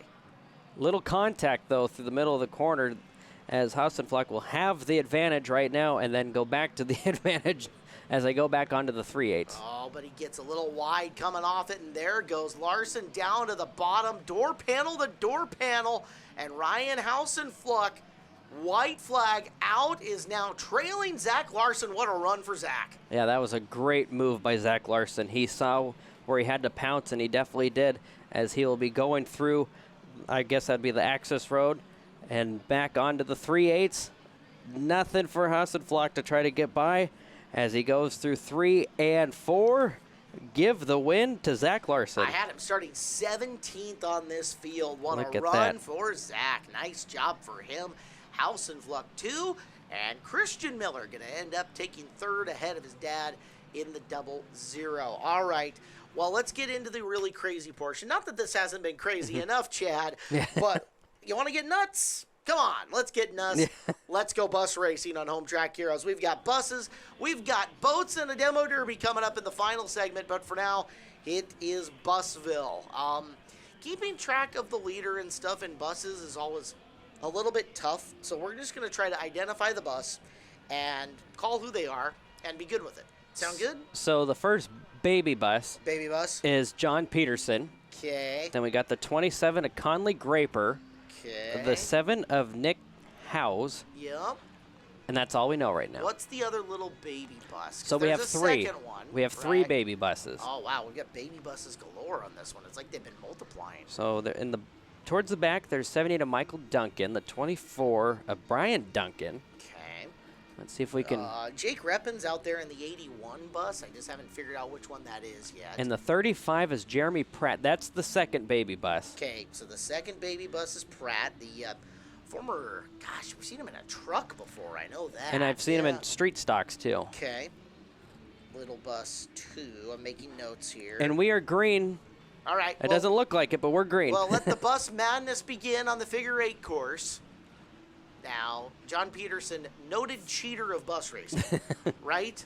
And our former head flagger, our current race director, and you know he's not going to have anybody calling black flags on him. Yep, no right? calling of the shots right now at this point. That's right. He's bribed all of our NASCAR officials in order to just let him do whatever he wants in the bus race. So generally, the Uke tires tend to win battles with cars, but with this race, they do not. No, buses versus Uke tire. We'll Bus kill them. wins. Who's baby bus 3 here? Or is That is Cody Day. All right, Cody Day is the E&E Lumber logoed bus. And now All we right. got a couple buses going towards the. Okay, now they're stuck. What? Yep, they're out What? towards turn 2 of the Oh, 3/8. bus on bus violence, little bus. And we got another bus on bus violence. That is. So Cody Day spun whoever the American flag bus is, straight out. I love it. It's great. Oh, look out. Whoa, intersection's getting hairy. It definitely is. Quick, hairy bus intersection. They're going to have to. They're picking up from where they left the Stinger 8s off. All right, so Graber is already kind of pulling off and saying, I've had enough of this bus action. That's enough Yes. for me today. Going to get close. Peterson goes bobbing and weaving. There's Day, and I'd say we're the 29 bus. 24 bus, Brian Duncan. That's the white and red one. Continue making notes. Oh, wow. Has he got some gangster lean going on in He that? does. Is it like two-wheel bus? That- Oh, no, Uh-oh. no, whoa! All right, Day, you're living on the wild side there, buddy. I believe the other red, white, and blue bus, I think that's Jeff Ritter. Okay, gotcha. So he was the one who spun out on lap 1. Oh, man. So Cody Day, I don't know if you're a blackjack guy. I don't know if you go up to Angel the Winds Casino, Yep. Chad, and play blackjack. That's the only one I know how to play on the tables. Cody Day is hitting on 20. That's what he Yes. is doing right Yes. now. By the way he is driving that thing around the intersection. There's Peterson. Oh, look at him. Look at him roughing the guy up coming off the Yep. South Pole. Black flag that man. Yeah. I got $3-ish to make that black flag happen. At this point, Cody Day is splitting tens Well, at this point. Yeah, Cody Day is just about ready to take over the lead here. You see that? Yep. Yeah, Peterson's getting run down. Looky, Peterson. Here Yeah. comes Cody. Here he comes. You gonna rough him up? Let's see what happens. Yeah, we should say a gigantic thank you to Sam Day. Sam spends a lot of time on getting some of these buses up and running. Yes, he does. So he helps us out a ton here at Evergreen Speedway. So big old kudos to him. And when it comes time for bus racing, Sam Day is the man. Oh, brake Little check. contact Brake check. with the baby bus. The baby buses. Buses, plural.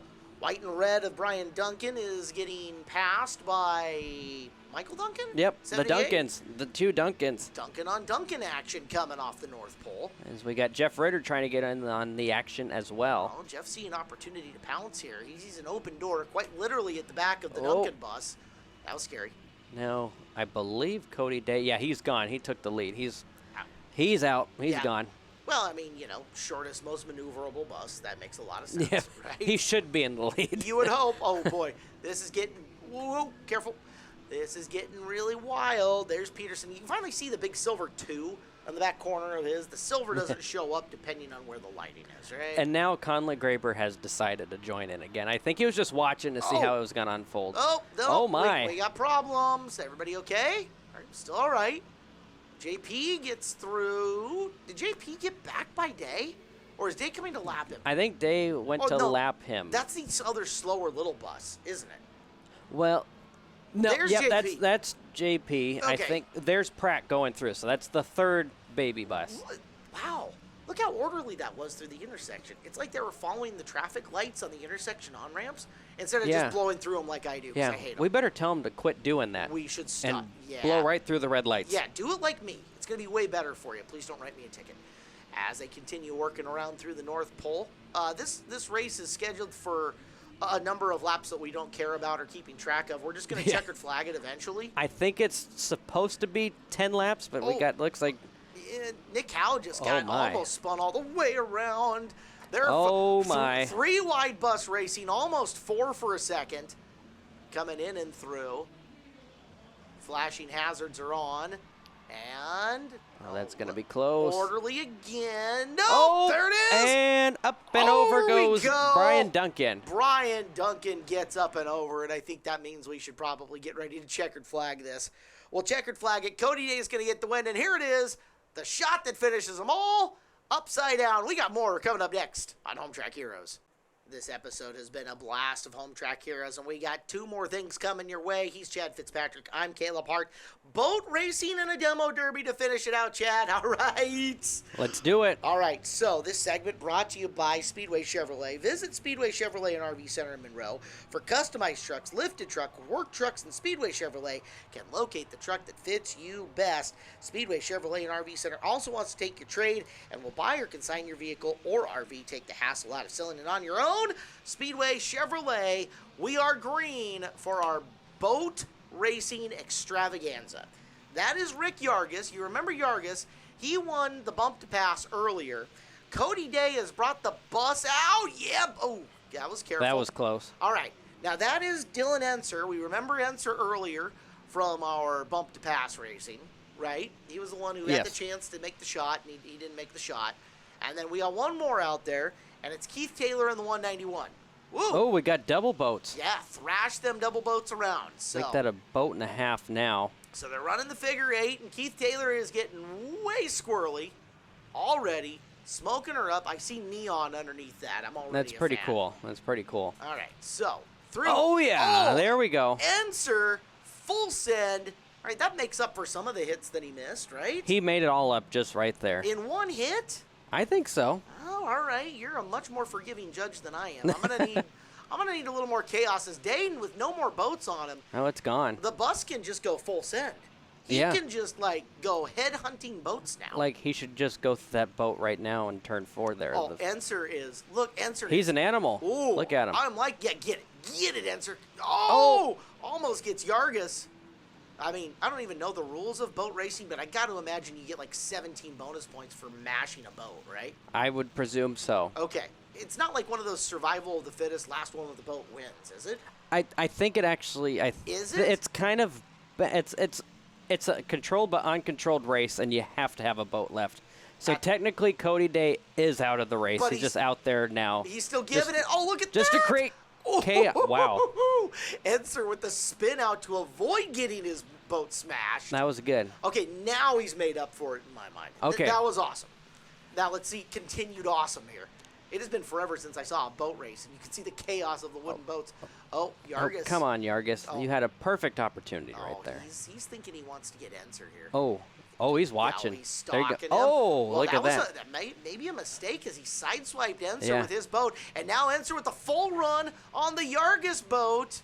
Swing and a miss, but he got more opportunities. Yeah, but he's in the good position. You can see him finding the throttle here. He's going to have this lined up really well in the North Pole. He just didn't get there. No. Where'd he go? I don't know. hey. Oh, there he goes. Okay, his boat fell off. Oh, he lost the boat? So he's out? He's out, so technically it's between the 17 of Yargis and the 191 of Taylor. Yeah, but at the same time, that just means he doesn't have to, play cautious. He can just go through and try to munch. Just like that. And he missed. That was close. All right, Keith. Oh, come on. Come on, bud. Oh, there you go. No, still attached. Still there. moving. Still good. It's like a demo derby with, With boats. Boats. Enser. Come on. Enser. Oh, don't get the bus, though. Oh, that was close. No, hit the bus. Hit the bus, too. It's basically a de facto boat at this point. Yeah. All Enser is chasing. Oh. You can see that. He's thinking, I just want to munch a come on. boat. Nice little smoke show there by Taylor doing the spin around to avoid. And I am really digging the neon. I am, too. That's I'm just digging the whole car. I mean, the taxi cab. yeah, on the the 57 Chev. Way to get good on that one. Boats are swinging. Come on. Enser is smelling blood.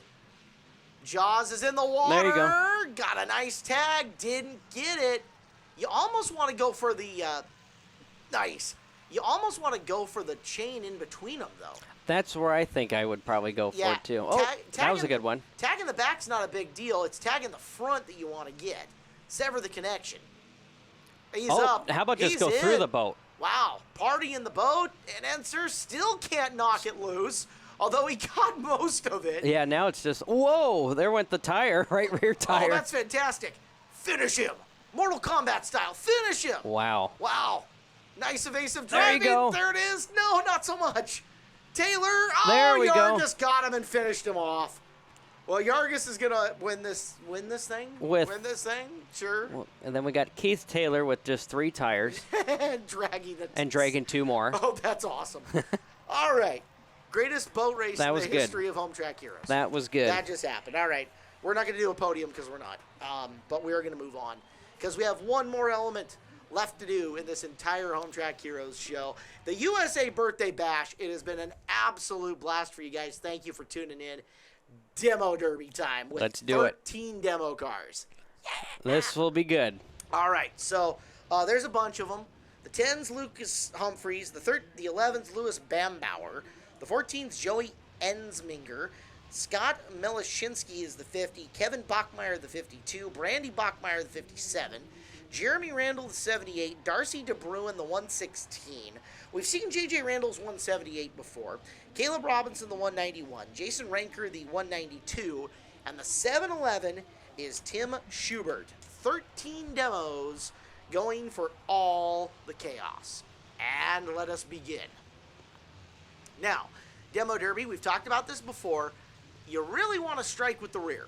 The rear is your non-engine bay compartment that keeps your radiator nice and going. And more often than not, when you see somebody stop it's because the engine is just basically melted. Yeah, you want to hit in the rear, and then so you don't get hit in the radiator, and then so you don't knock the steering box out of the car too. Hit with the rear to the front. Exactly. That's yes. The best way to put that. And believe it or not, there are rules. You do not want to hit in the driver's door on purpose. Correct. And those kind of rules like that. But I think that's probably the only ones for driving. Well, yeah, the drivers have been out there more than enough times. What they're after is destroying cars, not destroying drivers. Exactly. So they know better. They are trying to take care of each other. That way they can demo some more later on. And this is definitely an interesting demo because the ground is not wet. Normally they water the racing surface or the hitting surface. Right. So they're going to get a little bit more speed than what they're used to. I'm all right with that. I am too. We haven't seen anything massive yet. Some of these guys are definitely taking some good shots. The problem is you got a bunch of guys driving around frontwards. We need to see some back. Yeah, go backwards. Some Come back on, people. shots. We need to see these cars a couple feet shorter by the end of this. That's right. Round 57 of Brandy Bachmeyer just took a lick up top. Yeah. There's a big That was one. a good one. That was a beaut, Clark. I don't know even who that was. I can't even tell who that was either. It's the green car, and And then the 116 of Darcy DeBron. Okay. Green cars are bad luck in racing, but I'll bet you they're good luck in demo derby. They might be. It might be the opposite in demo derbies. Right? Demo derby and bump to pass give me the all green cars with like a 13 on them. 13 and right. Full peanuts in the pits. I was gonna say that you moon. got the peanuts in the pits and yeah. All right, I'm in. I don't know who the 7-Eleven is making a bit of some chaos. Tim Schubert, he is a long-time demo derby driver out here. Most of these people have been out here for a long time. Do you know how I know that guy loves America the most? He paints his car like the American flag. Yes. Patriotism is strong. Beautiful-looking car, the 57 Whoever of Brandy Bachmeyer. All right, there's the 11 of Louis Bambauer going spinning out. Oh, big hit coming. Oh, just a miss. Yeah, it looks like the one. Caleb Robinson just barely missed that. We've seen Robinson more than a few shots. Oh, and the 7-Eleven of Schubert, hard in the 52 of Bachmeyer, Kevin Bachmeyer. Fantastic, Tim Schubert. Nice work. And look how short his car is getting now. That's even better. Yeah. A couple of these cars are not moving a whole heck of a lot. No. And there's a rule. You've got to move. You've got to make a strike within X many minutes or else they'll tell you that you're done. So 2 minutes. 2 minutes, and then you see those, they're like flags that are popping out of the front of them. Well, when those get cracked down, that's when the car's out. You know, okay, that one's not competing anymore. Gotcha. And we got the 11 car of Louis Bambauer stuck on a boat. Even better. Yep. Oh, I think he got himself off. So I believe they call this the Chain and Go Demo Derby. All right. I believe this is the Chain and Go. That works. Who was that in the 10? That's Lucas Humphreys. He's got some flame coming out the top. Yeah. I like it. It's scenic. He hasn't hit anything. Yeah. He's been munched a few times, but, he's got the flame going, and that's cool. Now, if he could just get rolling, I think his left front is tatered. Yeah, almost the whole field is still going so far. This is, except for the 7-Eleven of Schubert's still going now. We've got some stuff going on at the bottom right of this picture that we're not seeing at the moment, where maybe some cars are stopped. But that's fine. Yeah. It's all fine. All right, keep on going. There's that boat. That 11 of Bambauer is determined to get stuck back on that boat. He's trying. He's feeling like he wants to own a boat before the end of this. Nice little whack-a-mole, but that beige, white, whatever machine it is in the front. Smoke show over here to the right, and that's what I was telling you about. There's some guys trying to get unstuck and working over there that are just not having any success. They're trying, and unfortunately, I think they're just blowing up their motor when they do that. Have I told you about effort, Chad? Effort is the first step towards failure, and that's what's happening over on that side of the screen at the moment. Thump. Well, it's a little baby thump. But here's the nice thing. So up in this upper left-hand corner, you've got room to make a run and get some momentum going. If you just want to take a pot shot at one of those guys that are blowing up their engines over there, back her on in and go munch like this guy did right here. Yeah, Humphrey's got a good hit there. Here comes Schubert. Schubert, come on. Come on. He's out for blood. Out for blood. Missed. No. And almost got his front end taken off in the process. Yeah, look at that. Little bump. Yeah. Little bump. There's a big one. Doing my 11 number Bambauer good. Humphreys has got a good one on the 191 of Robinson there, too. So I think Brandy Bachmeyer's 57 is dead. Yeah, that thing's not done anything for a minute. Humphreys, and whoever this is over here on the left, it's dead. Yeah. Humphreys' car got a lot shorter. Okay. Thump. Nice. Very good. Somewhere out there, Is one of those the 50 of Melishinsky? I think so. He's just hanging out in the back. Really? I think so. Is he plotting? Is that what's He might be happening? plotting his revenge on whoever. All right, well, as long as he hits somebody every 2 minutes. Nice. The 191 of Caleb Robinson's been very active. We've seen that. Yes, and so is the 11 car of Lewis Bambauer. Bambauer has done my 11 number proud. Proud, I say. Bringing boats with him and hitting cars with it. I'm all right with that. And now just making circles and making himself dizzy. Yeah. In and around, tink. So we still got cars over there trying to figure out how to get out. I guess they're technically active, right? Yeah. Mm-hmm. I mean, if they're stuck, so be it. I'm just waiting for one of them to bust loose or somebody to come in, totally Wile E. Coyote style and just blow the whole thing up. Yeah. We're getting there. It's all right. Slowly but surely, they will get there. Robinson says, kids smoke tires, not drugs, as he puts on a show right in the middle. I think the 192 is also stuck in there. All right, so that might have been the hit that got everybody loose. Yeah. Is that Melishinsky in the green car? I think that is. I think you're right. Okay, so if he just got free, he's had a car that hasn't been getting hit for a little bit. Oh, boom. So that was nice. And now we got some sparks. Oh, yeah, that's a big no-no. Flat tire. I don't know. Jeremy Randall, 78. I don't know if they black flag you if you have if you have flat tires or not. I mean, if it still rolls. Yeah. Well, they just don't want it to tear up the track. Right. Okay, so we're keeping and working. We're still seeing some strikes going. So over on the right-hand portion of the screen, we're still watching Randall 78 get around. There's the almost on the. Is that the 116 of De Bruin? Is that one? I think so, and I think or is that the 50? The white car that I thought was Humphreys, I think is the 50 of Scott Malinshinsky. Oh, that's the one. I think, yeah. So, we just got it mixed up. Malinshinsky's the 50. You can't see that number. It no, looks like no. a 616 from me. Something like that. It looks like a 10 to me. Yeah, I got terrible eyes. But, yeah. It's demo derby. It's going to be what it is. There's another nice strike. A little bit out of bounds. Out. Oh, and a good one there. I'm not judging too much. Because they're all coming in. All right, definitely the 50 of Melishinsky. And the green car is the 14 of Ensminger. There you go. All right, now we got our numbers right. Yep. Sorry to whoever's family we irritated by not giving you the right demo derby car. And that 191 will not give up Caleb Robinson.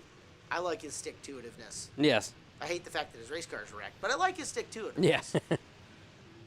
Well, Melishinsky, another little strike there on the Ensminger car, who just got free of the pile on the far side.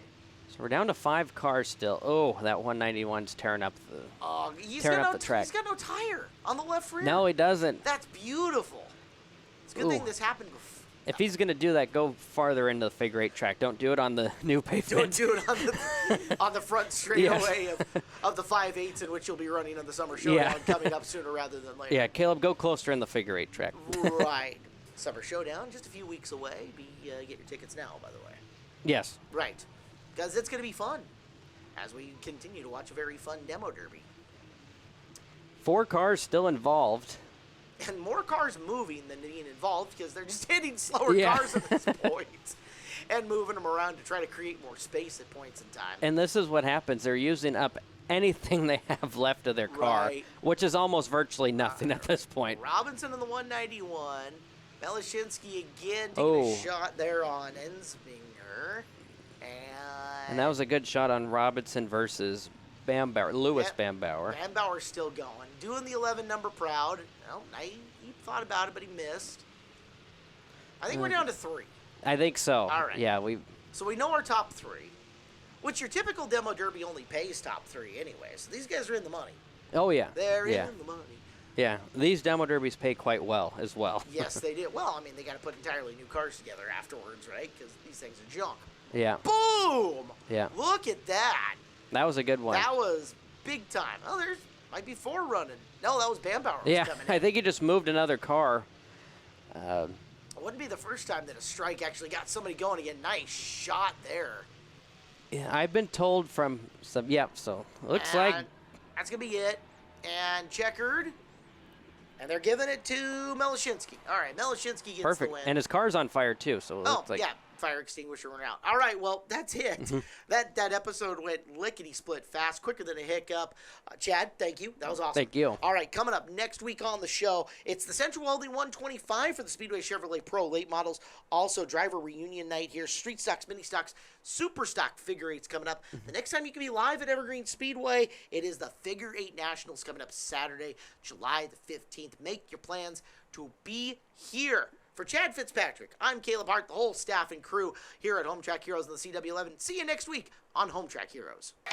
Thanks for watching Evergreen Speedway's Home Track Heroes on CW11. Join us next week for more great racing from Evergreen Speedway.